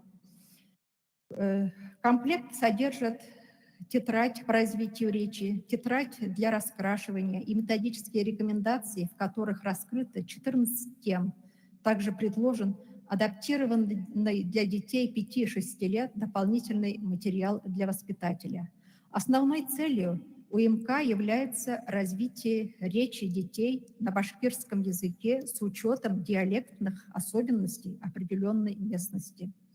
Разработаны интерактивные приложения к УМК для использования в образовательном процессе в дошкольных образовательных организациях. Таким образом, интернет-ресурсы являются мотивирующим фактором в изучении языка, способствуют достижению личностных, метапредметных, предметных результатов обучения и в конечном счете достижению главной цели обучения – формированию коммуникативной компетенции. В перспективе есть необходимость разработки интернет-ресурсов для билингвальных, полилингвальных организаций, которые направлены на формирование личности, способной к активной и продуктивной жизнедеятельности в глобальном поликультурном обществе. Спасибо за внимание. Спасибо большое, Сульмай Булатовна. Коллеги, если вопросы есть, вы можете задавать. Нет вопросов. Ну да, действительно, как мы понимаем, что сегодня интернет-ресурсы — это, наверное, неотъемлемая вещь, потому что мы видим, как развивается ребенок. То есть сейчас дети в большинстве своем, они подвержены интернет-ресурсам, да, они по максимуму сидят в интернете, да, смотрят различные ролики, записывают там тиктоки. То есть это настолько, наверное, их захватывает. Мы буквально вчера с Елизаветой Санной обсуждали, как вообще наши дети отличаются. То есть непосредственно вроде разница 10 лет, да, но действительно это разница поколений прежде всего. Но говоря о ребенке, мы всегда понимаем с вами, что ребенок прежде всего, когда мы его развиваем, даже с младенчества, прежде всего мы используем игру. То есть игра — это, наверное, та неотъемлемая часть, которая на сегодняшний день необходима всегда. Да? То есть это то, что позволяет упростить усвоение того или иного материала. Всегда, когда мы разрабатываем уроки, разрабатываем какие-либо вещи, мы пытаемся донести ребенку более сложный материал более простыми вещами. И, наверное, вот именно применение различных практик игровой деятельности, да, это то, что не уйдет никогда. Я думаю, что и останется, наверное, даже на века, потому что через игру мы познаем мир. И вот как раз об одном из проекте мультимедийной игры «Ильгизар» нам бы хотела озвучить Гималова Гульнар Римовна, учитель башкирского языка и литературы полилингвальной многопрофильной школы номер 23. Вам слово. Хайырлы көн, хурматлы коллегалар, кунактар, фикердештер. Добрый день, уважаемые коллеги, дорогие гости. Сегодня мы хотим представить вам наш проект, который реализовали при поддержке Центра стратегических инициатив. Это некоммерческая организация. 3 года назад мы подали на грант президента Российской Федерации и выиграли. И благодаря этому гранту мы реализовали данный проект. Многие коллеги, которые сегодня присутствуют, знают о нашем проекте не понаслышке, потому что во многих городах и школах мы отыграли эту игру. Несколько слов охота сказать о нашей школе. Мы представляем школу номер 23 города Стерлитамак. Школа полилингвальная. Мы также, как и другие коллеги с других полилингвальных школ, реализуем предметы на разных языках, подходим к этому билингвально и полилингвально. Кроме уроков, у нас ведутся внеурочные занятия на языках, очень много внеклассных мероприятий, которые проходят на различных языках.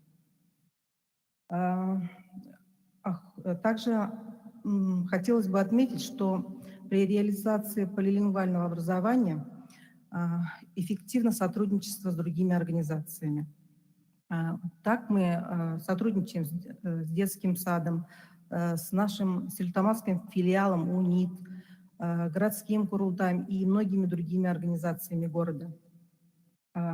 Наши педагоги успешно участвуют в различных проектах, также и наши дети. И вот благодаря такому сотрудничеству с стерлитамакским филиалом УНИТ и некоммерческой организации, которую я уже назвала, мы провели грантовую вот эту игру, которую называли Ильгизар, что в переводе «путешественник-странник». Потому что всем известно, что языки мы также изучаем для того, чтобы странствовать, открывать новые миры, новые знания.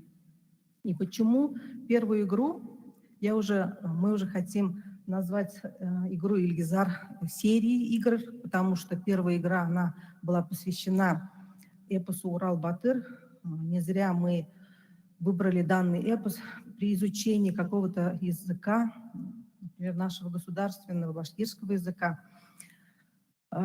Всегда нужно знакомить аудиторию, интересующихся языком, нашей культурой, а Урал-Батыр – это есть уникальное наследие башкирского народа. Когда мы начали разрабатывать данную игру, нам пришлось связаться с разработчиками игр. В этом помогли нам наши коллеги с факультета информационных технологий, также наши коллеги факультета башкирской и тюркской филологии помогли в разработке вопросов к данной игре.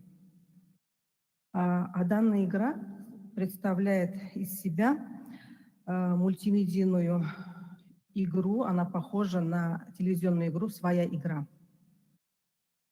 На экране вы видите интерфейс данной игры. Справа видите, как создаются командные, если это командная игра. Вопросы, категории даны из первой игры. Такие категории, как Урал-Батыр, герои и содержание Урал-Батыра, язык эпоса. И посвятили некоторые вопросы, такие общие, которые касаются нашей республики Башкортостан и ее культуре. Вы видите, что игра проходила в 4 этапа. 3 игры прошли в разных городах, начиная с Стерлитамака. Затем мы приехали в Уфу. Последняя игра состоялась в Нефтекамске. И затем финал игры мы провели в Стерлитамаке в коворкинг-зоне технопарка. Игра получилась очень азартной и познавательной для всех ребят. И главным призом данной игры был такой приз – это путешествие, экскурсия в пещеру Шульганташ. Данную игру, как я уже отметила, мы реализовали с помощью Центра стратегического прогнозирования. И благодаря гранту почти 500 000 выиграли. И Центр туризма Башгид нам предоставил приз. И когда мы реализовываем какие-то проекты, мы всегда задумываемся, конечно, как мы будем реализовать этот проект в дальнейшем, когда уже нет средств. Но тогда мы даже не предполагали, что она получится такой эффективной, эффектной, можно сказать, что нас начали приглашать на разные аудитории, в мероприятия. Мы так сыграли с ребятами в лагере «Чайка» в профильной смене «Етеген». Затем нас аж 2 раза пригласили в центр «Патриот». Мы отыграли эту игру с шеймуратовцами. Очень им тоже понравилось. И когда мы выступаем и презентуем наш проект, всегда находятся наши коллеги, которые приглашают нас. И им это очень интересно. Дальнейший эффект данной игры в том, что когда мы разработали эту платформу, то есть вот это ядро, которое у нас осталось, она нам не давала покоя, потому что нам сказали, вы можете это в дальнейшем использовать, наполнить данную игру, наполнять данную игру другими вопросами. Вот мы тоже думали, что придумаем для предметников других, там по физике, географии новую игру, но не тут-то было. Тут мы решили сделать игру для семей республики, для семейных команд. И буквально недавно мы создали новую игру на той же платформе с новыми вопросами, новыми категориями, семейную игру «Папа, мама, я», полилингвальная семья. В башкирском мы говорим «Атай, әсей, мин, тельгер, гайля». Конечно, идея также еще появилась из-за того, что мы хотели на грант подать эту семейную игру, потому что мы, как я уже говорил, тесно сотрудничаем и с деканом факультета информационных технологий Русланом Каримовым, который нам предложил доработать эту игру и на основе данной игры придумать, разработать мобильное приложение. И в том году мы подавали на грант, но, к сожалению, не выиграли. Но несмотря на это, мы в начале апреля провели данную игру. Семьи, которые к нам приехали, тоже очень были довольны. Были розданы утешительные призы, сладкие подарки. И также победители получили сертификаты. Тоже всегда не ожидаешь какого-то эффекта. Нам главное реализовать, но так ответственно подошли семьи, которые к нам приехали. Даже были участники СВО. Также издалека приехали семья с грудным ребенком. И вот они отыграли и очень остались довольны. И, как я уже говорила, в этом году, неделю назад, мы данный проект все-таки некоторые свои ошибки исправили и подали на грант главы Республики Башкортостан. Также хотим разработать мобильное приложение данной игры. А теперь несколько минут мы хотим продемонстрировать данную игру, чтобы вы поняли, о чем речь, что это за игра. Я попрошу Назгуль Рустамовну, коллегу, учителя английского языка. Это наш молодой специалист. Такие специалисты, наверное, нужны, востребованы в каждой школе. Она знает хорошо башкирский, учитель английского языка, владеет и хорошо по-английски. Так, немножко. Добрый день, уважаемые гости, коллеги. I'm glad to see everyone. Как уже говорилось, я являюсь учителем английского языка, но также я являюсь учителем башкирского языка, то есть у меня 2 профиля. Перед вами представлена игра «Папа, мама, я. Полилингвальная семья». Здесь вы видите несколько категорий. Я предлагаю вам выбрать пару вопросов. Для этого вам нужно будет поднять руку, сказать категорию и цену. Чем сложнее вопрос, тем выше цена. Так, желающие есть? Нужно выбрать категорию и цену. Так, за это оценки ставить мы не будем. Да. Языкознание 100. Так, сейчас. Языкознание 100. А сколько букв в татарском алфавите? 42, 39, 33. Так, и мы выбираем номер 2, 39. И это правильный ответ. Также я зачитываю вопрос, и вам дается буквально 30 секунд для того, чтобы его ответить. Вопросы у нас на 3 языках. Это башкирский, английский и русский язык. Так, еще. Давайте выберем посложнее, да? Эпос Урал-Батыр, цена? Самый легкий выбираете. Назовите имя старшего сына Янберды и Янбики, чем именем называется известная пещера в Башкортостане. Беренси Шульган. Ваш ответ, и это правильный ответ. Давайте поаплодируем. Так. Верно. Секундочку. Угу. Еще. Давайте выберем что-нибудь 400-500, самое вот сложное. Так. История РБ в лицах 400, давайте. Башкортостан Республикасының гимны күйін кім язған? Захир Исмагилов, Фарид Идрисов, Рим Корсаков. Время. Так, беренці Захир Исмагилов. Икенці Фарид Идрисов. И это правильный ответ. Молодцы. Давайте еще на один вопрос. Давайте 500 возьмем. Краеведение 500. What is the official name of our republic? The Bashkort Autonomic Republic, the Republic of Bashkortostan, the Bashkort Republic. The second, it is... Это правильный ответ? Давайте поаплодируем всем нам. Все знаем культуру. Так, всем спасибо за внимание. Спасибо большое. Ну что, видите, мы и поиграли немножко. Вспомнили наш фольклор, нашу историю, да? Нет, действительно, как бы мы с вами видим, что вот эта вот игра неотъемлемая часть, да, вот одна из игр, вроде своя игра, да, достаточно простая игра, которая позволяет нам, в принципе, не только проверить знания, но и, наверное, в какой-то мере погрузить не только ребенка, но и, как мы видим, и семьи, да, наши, именно вот в эту полингвальную среду, которая на сегодняшний день, наверное, является достаточно актуальной. Ну и говоря об играх, конечно, мы еще, наверное, долго можем говорить, много повторять, да.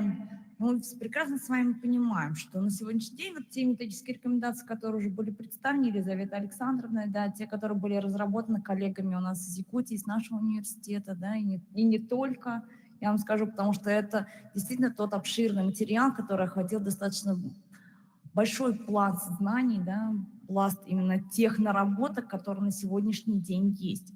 Кстати, для вас в папках лежат сами программы, в программе есть QR-код, по которому вы можете, в принципе, ознакомиться с методическими рекомендациями. Дополнительно, кстати, сообщаю, как бы, что презентации мы выложим туда же по данному QR-коду.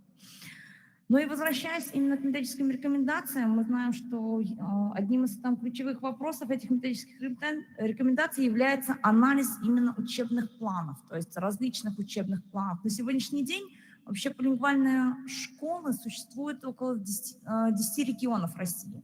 То есть это не такой большой пласт, да, не такой большой, в принципе, охват. И это действительно уникально, потому что преподавание именно не только родного, иностранного языка, это своя определенная ступень. На сегодняшний день именно вот это вот преподавание вот этой вот полингвальных моделей, да, в разных школах, он идет по-разному. Мы знаем, что существует 3 основные модели данного преподавания. То есть вот как раз по одной из моделей у нас работает Северная Осетия. Я бы хотела передать слово глубоко уважаемой, нами любимой Мадине Викторовне Саразоновой. Почему любимой говорю? Потому что долгое время, именно практически вот 3 года, совместно, плотно работали с ними, да, изучали их учебные планы. Они работают по первой модели. Башкирия, вы знаете, работает по второй модели преподавания именно родных языков и иностранных в полингвальном образовании. Мадина Викторовна, я бы хотела предоставить слово вам.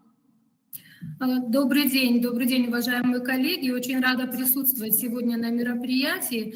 И думаю, я не ошибусь, если скажу, что участие в данном мероприятии всех заинтересованных в жизнеспособности наших родных языков является отрадным фактом, позволяющим задать правильный вектор движения к единой цели, а именно к их сохранению и развитию. Постараюсь быть краткой, но полезной. Итак, все мы понимаем, что качественное владение родным и русским языком способствует развитию сбалансированного двуязычия, и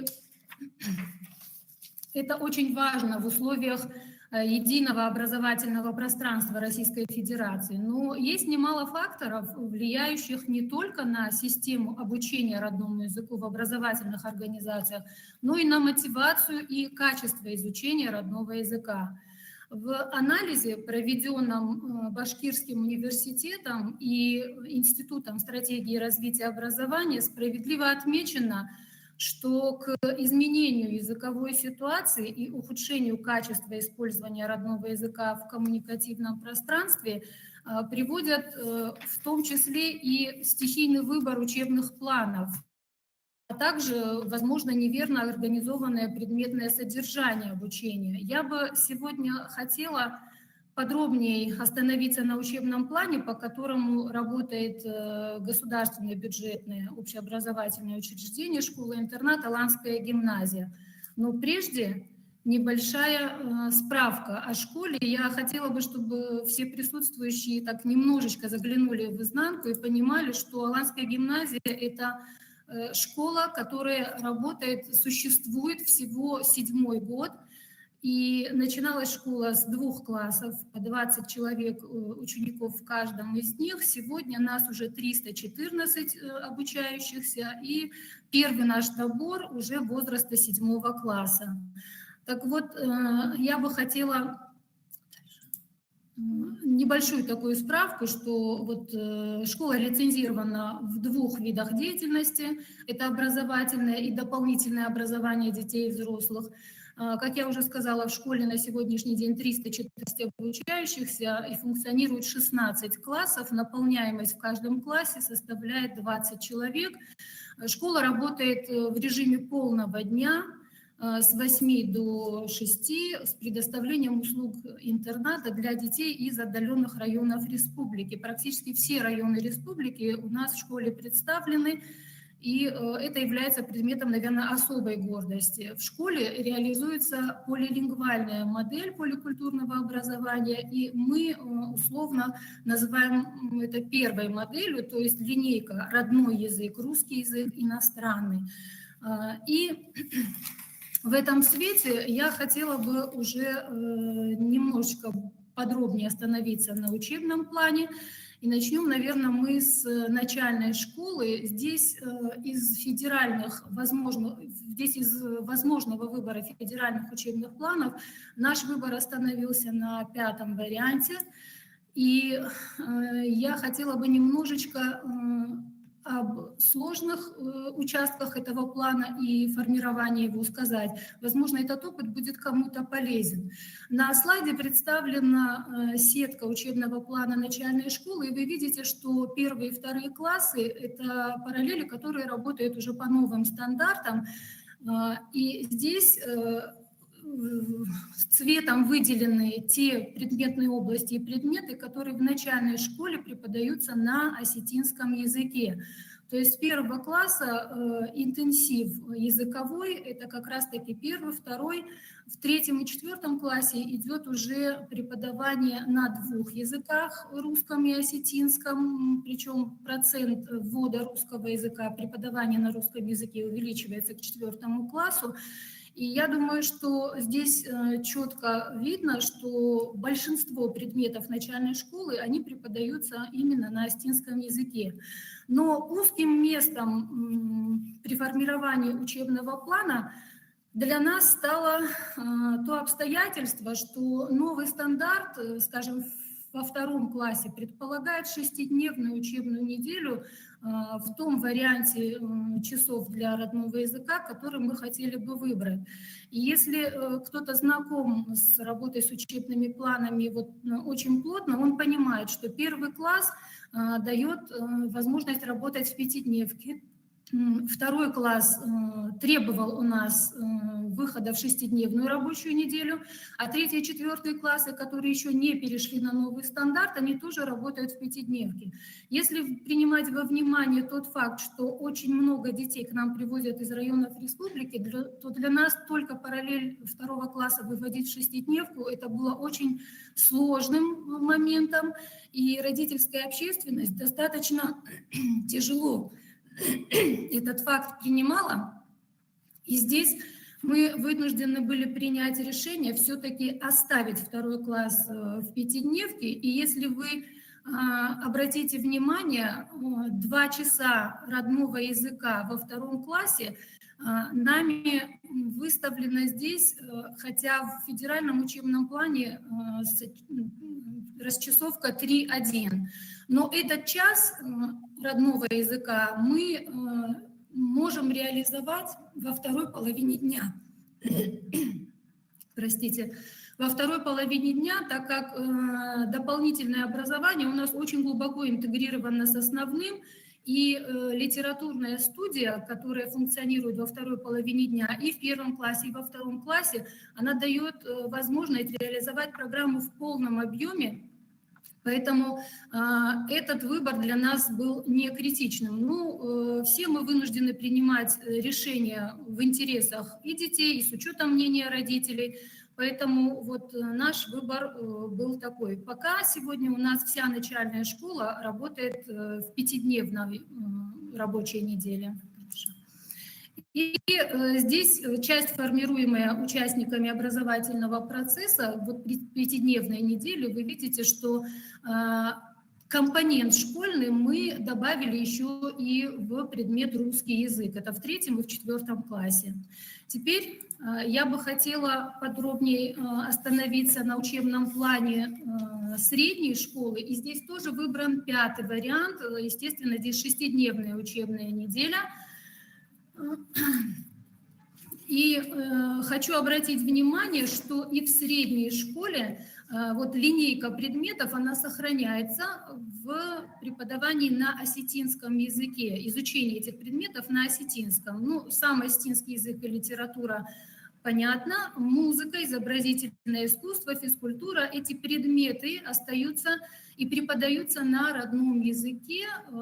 Мы видим, что здесь есть такая возможность реализовывать их на родном языке. Предметы на выходе не требуют государственной итоговой аттестации, и поэтому мы работаем пока вот в таком формате. И здесь тоже видите, что 5-е и 6-е классы в новом стандарте на слайде отмечено.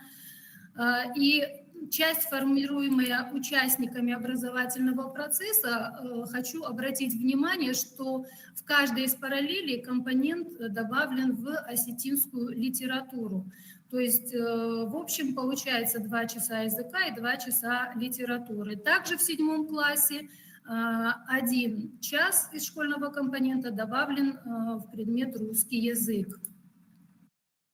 Нам хочется еще отметить и сказать о том, что в этом году в школе создан гуманитарный предпрофильный класс, и в этом гуманитарном предпрофильном классе также использован инструмент, который дает возможность нам максимально погружать детей, обучающихся, в языковую среду. То есть неурочная деятельность, часы внеурочной деятельности здесь отданы на изучение нартовского эпоса, это курс Нартиада в гуманитарном классе. Но если вы обратили внимание, это не единственный способ, который можно было использовать. Можно было количество часов довести до максимально разрешенных санитарными нормами, то есть 1 час. Но, опять-таки, жизнь носит свои коррективы. Курс Нартиада у нас преподает кандидат педагогических наук нашего Северо-Осетинского университета, и мы в расписании просто очень сложно совпадали.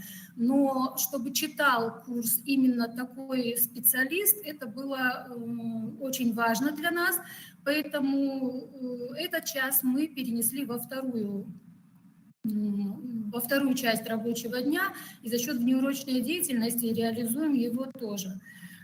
Хочется отметить, что все, что нами, на наш взгляд, правильно выбрано, приносит уже свои результаты, и закончить свое выступление мне хотелось бы на такой, возможно, для нас очень позитивной ноте и, возможно, мотивирующей для коллег. Все предпринятые нами усилия, использованные ресурсы, они дают свой положительный результат. В этом году мы первый раз вышли в силу возраста на муниципальный уровень олимпиад.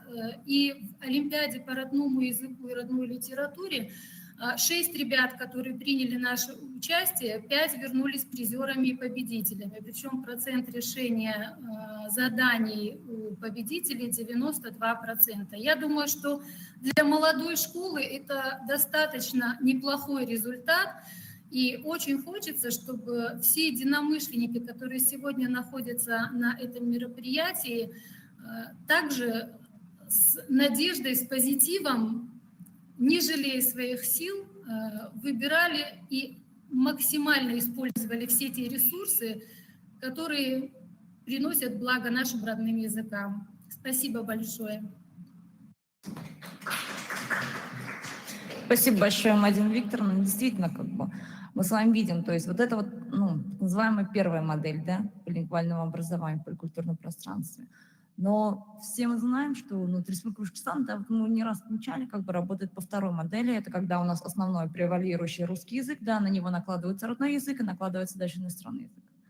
То есть это так называемая вторая модель. Третья модель, она достаточно редкая. Где она у нас есть? Я даже сейчас не вспомню регион, наверное, в которой есть третья модель, когда у нас превалирующий иностранный язык, насколько я помню, да, дальше уже остальное накладывается.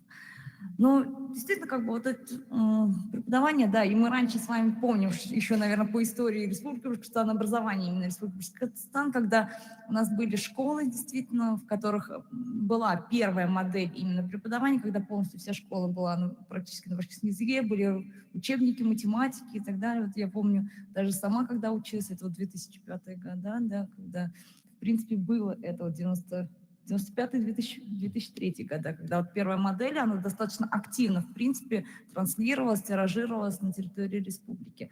Это наша история, это неотъемлемая часть, и я, насколько знаю, сегодня мы все равно идем по линии, когда иногда нам приходится пересекаться именно и в какой-то мере, наверное, использовать вот эту так называемую первую модель. Но возвращаясь к тем вопросам, которые мы сегодня обсуждаем, да, прежде чем идти в школу, каждый ребенок, он идет сначала в детский сад. Да, и мы понимаем, что те знания, которые он получает в детском саду, именно те основы, именно по лингвальному образованию, которые заложены в детском саду, когда он переходит уже дальше во взрослую школу, в начальную школу, да, оно неотъемлемо.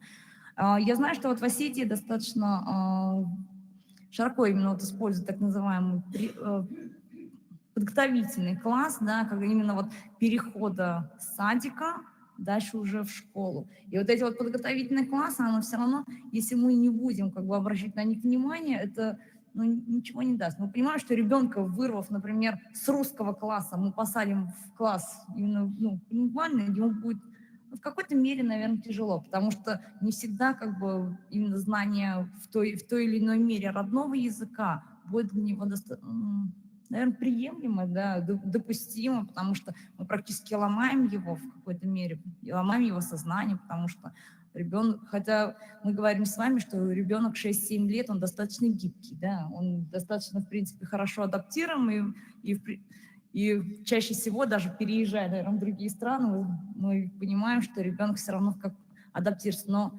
зачем ломать ребенка, да? Поэтому как раз вот одной из, наверное, концептуальных таких идей и задач, которые ставило перед нами министерство, было изучение именно модели дошкольного образования в полингвальной среде. И мы бы сегодня хотели вам как бы показать и рассказать о тех методических рекомендациях по применению именно многофункциональных игротек, то есть то, что мы уже говорили с вами, это через игру, да, к ребенку. Но несмотря на то, что это, наверное, дошкольное образование, оно достаточно хорошо и комфортно ложится и на начальную школу. Потому что ребенок начальной школы, он еще гибкий, у него только вот этот вот произошел переход именно. И в то же время использование его в подготовительных классах, когда мы только принимаем ребенка в школу. Я бы хотела предоставить слово Шабаевой Гузель Фагиловне, это кандидат педагогических наук, доцент, исполняющий обязанности кафедры, заведующей кафедры дошкольной педагогики и психологии Акмолинского университета. Гузель Фагиловна, слово вам. Спасибо, Светлана Айратовна, уважаемые президиум, уважаемые гости, участники круглого стола, уважаемые подключающиеся в дистанционном формате нашего телемоста Акмолинского университета. Хаумхагас, good morning, да, хотела сказать, уже до дня дожили. Хайрлы күн. И прежде чем приступить к своему докладу, в рамках регламента хотела бы в навигаторе показать взгляд экспертов в формате и лучшей практики Акмолинского университета, наших инновационных площадок, также актуальность проблемы организации полилингвального и раннего политехнического образования дошкольников и младших школьников в условиях преемственности дошкольного и начального общего образования. И как раз-таки, вот как Светлана Айратовна очень актуально отметила формат преемственности дошкольного и начального общего образования, и наш институт педагогики совместно со структурными подразделениями университета и факультет башкирской филологии и ФОМК межкультурных коммуникаций, именно наш проект как раз-таки разработал инновационные инструменты и технологии развития детей в интерактивном портфеле педагога в условиях преемственности. И сейчас мы говорим о той полилингвальной среде, в которой мы осуществляем ранее политехническое образование детей дошкольного и младшего школьного возраста.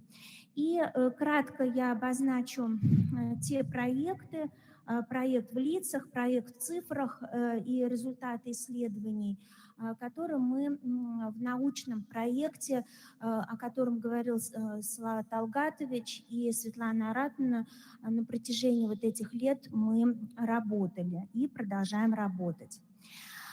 Безусловно, актуальность проблематики присутствует, и глобальные тренды предъявляют вызовы сочетания знаний и компетенций. Конечно же, здесь мы говорим и про цифровую полилингвальную среду, и изменение нормативно-правовых документов. И наш Акмолинский университет вошел вот в направление национальных проектов образования и методическое сопровождение педагогов по организации полилингвального образования, и ранее профориентация средствами конструирования робототехники в полилингвальной цифровой среде, современные технологии раннего развития, детский сад, маршруты развития. Вот эти все проекты, они позволяют дать нам возможность разработать и спроектировать те инновационные технологии, методики, которые позволяют работать с детьми.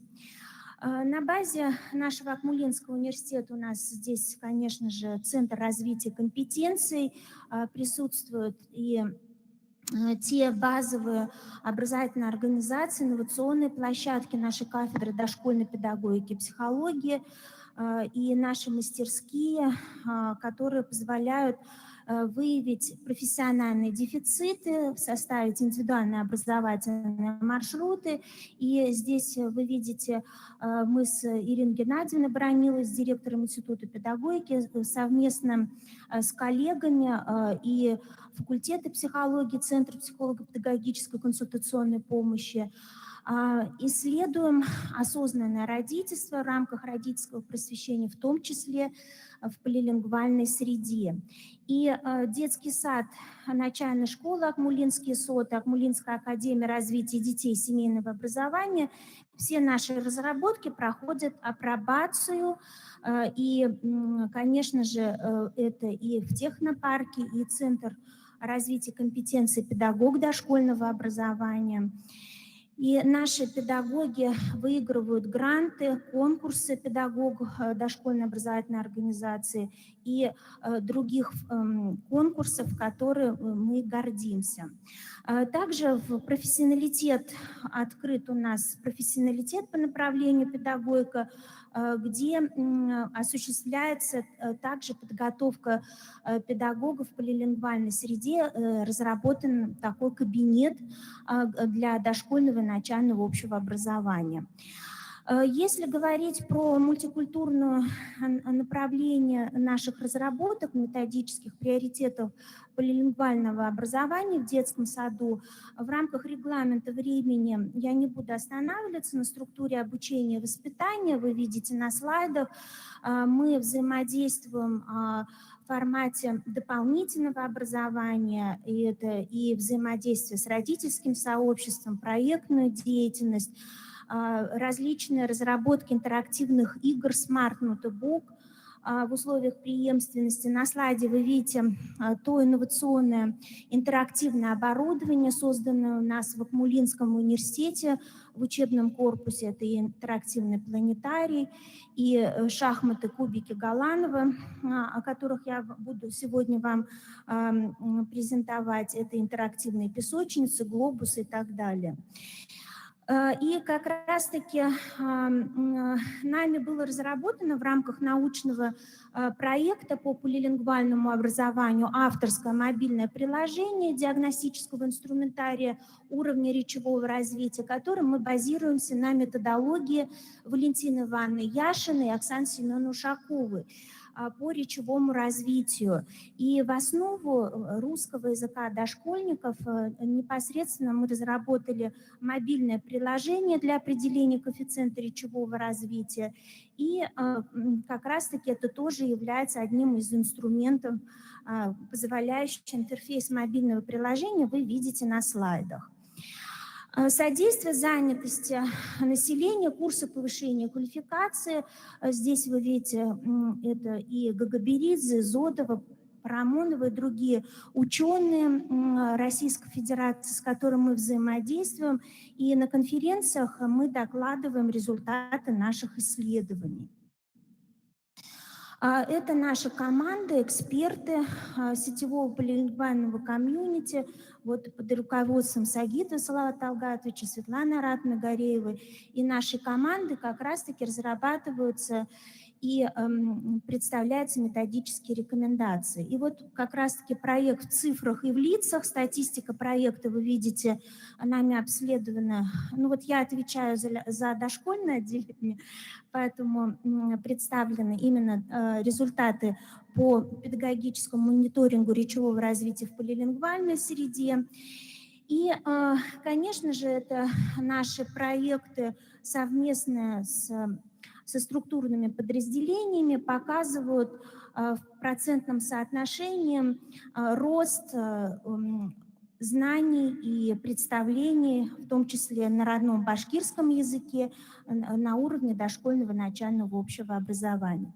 И вкратце в цифрах системы дошкольного образования в городе Уфы вы видите детские сады, это обучение родным языкам, 10 детских садов с обучением на башкирском языке, 3160 детей, детский сад 10 с группами обучения на башкирском языке. В цифрах вы видите слайды и фотографии, которые показывают детские сады с изучением башкирского языка и полилингвальные, билингвальные детские сады.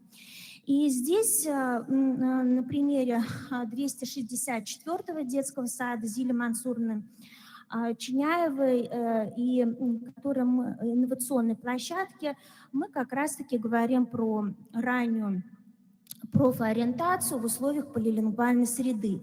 Модель образовательного процесса вы видите на слайдах. Представлена характеристика содержания, средства обучения, как Светлана Аратовна говорила, что как раз-таки электронные, цифровые инструменты мы используем на уровне классических дидактического материала по стандартам и федеральной образовательной программе дошкольного образования.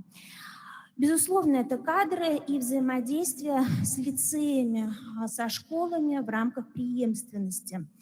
И заканчивая выступление, хотела как раз-таки проговорить про научно-методическую деятельность совместно с производителями инновационного оборудования, игр и игрушек. И что отрадно отметить, что Акмулинский университет создает условия для того, чтобы мы могли взаимодействовать с производителями игр и игрушек российского уровня и международного. Вы наверняка знаете, вот, это руководитель компании «Корвет» с Павловым Воскобович, разработчиками игр, интернет-ресурсов.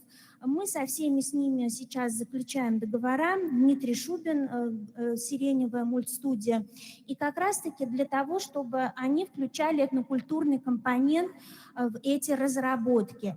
И вот сегодня на выставке мультинаправленной игротека «Конструктор» в Ярославле мы с Галановым повзаимодействовали, разработали совместное для полилингвального образования, и в условиях функционирования непосредственно профессионалитета была осуществлена закупка оборудования. И здесь вы видите, я была на фабрике производства компьютеров, вот этих вот, игротека «Конструктор», которая представлена на слайде. Вы видите, сам Галанов к нам тоже приезжал на открытие нашего профессионалитета, где вот с Ниной Геннадьевной как раз-таки организовывали всероссийский семинар по этому направлению в полилингвальной среде. Конечно же, безопасность, экспертность, сервисное сопровождение, гарантия и вот эти шахматы, игротека Галанова российского и международного уровня. Сейчас мы, конечно же, добавили и башкирские, татарские, и иные языки в разработке развивающих игр, которые мы используем в своей работе. Дальше проект в лицах, в событиях. Вы видите, мы и на ВДНХ выезжали. И следующая игротека – это Башкортостан «Надо играть», юрта знаний, это Ален Март, это наша инновационная площадка, которая совместно с производителями игр и игрушек мы разрабатываем настольно-печатные дидактические игры, пособия, благодаря которым в полилингвальной среде педагоги, воспитанники и семьи могут взаимодействовать. Конечно же, к данным дидактическим материалам у нас разработаны методические рекомендации, пособия. И также научно-методические семинары, международные конференции, интеграция раннего политехнического, полихудожественного образования в полилингвальной среде. Мы представляем и разрабатываем вот совместно с юртой знаний белорусский, казахский, татарский, узбекский. По запросу мы разработали настольно-печатные игры, которые презентовали непосредственно в Минске и в Узбекистане. Также в Дагестане представляли, вот вы на слайде видите саму лабораторию педагог детей дошкольного и начального школьного возраста в полилингвальной среде, где мы как раз-таки презентовали эту игротеку Галанова. В Дагестане мы представляли совместный опыт, будем сотрудничать с Дагестанским государственным педагогическим университетом, совместные проекты. И отрадно отметить, что старт в профессию мы выиграли грантовый конкурс движения с инновационной площадкой в полилингвальной среде, где через политехническую раннюю профориентацию на 3 языках идет обогащение словаря детей дошкольного и младшего школьного возраста. Завершая свое выступление, подводя итоги, вы можете обратить внимание, что эти все проекты прошли апробацию, и научно-методический комплекс мероприятий проводился. Это экспериментальные контрольные группы. Вы видите высокие, средние, низкие уровни развития. На контрольном этапе исследования это увеличилось, и охват, конечно же, осознанного родительства в Центре психолого-педагогической консультационной помощи Акмулинского университета. Мы сейчас проводим обследование, исследование родительского сообщества в рамках вот этого направления. И также это мы проводили Обилимпикс, мы проводили различные направления с колледжем БГПУ, профессионалитетом, и разработали вот такие методические рекомендации. Благодаря вот этим производствам наука, методика, производство и практика инновационных площадок нашей кафедры дошкольной педагогики и психологии, экспертного сообщества. Вы видите, вот карточки «Семья» в год семьи. И нами разработаны теоретические основы полилингвального образования, технологии организации полилингвального образования и методические рекомендации по полилингвальному образованию, преемственность дошкольного начального общего образования. Вот эти научно-методические пособия, технологические карты, которые прошли экспертизу, апробацию в наших дошкольных образовательных организациях, и новые книги, которые вы видите на слайдах, я думаю, пополнит опыт наших детских садов и школ.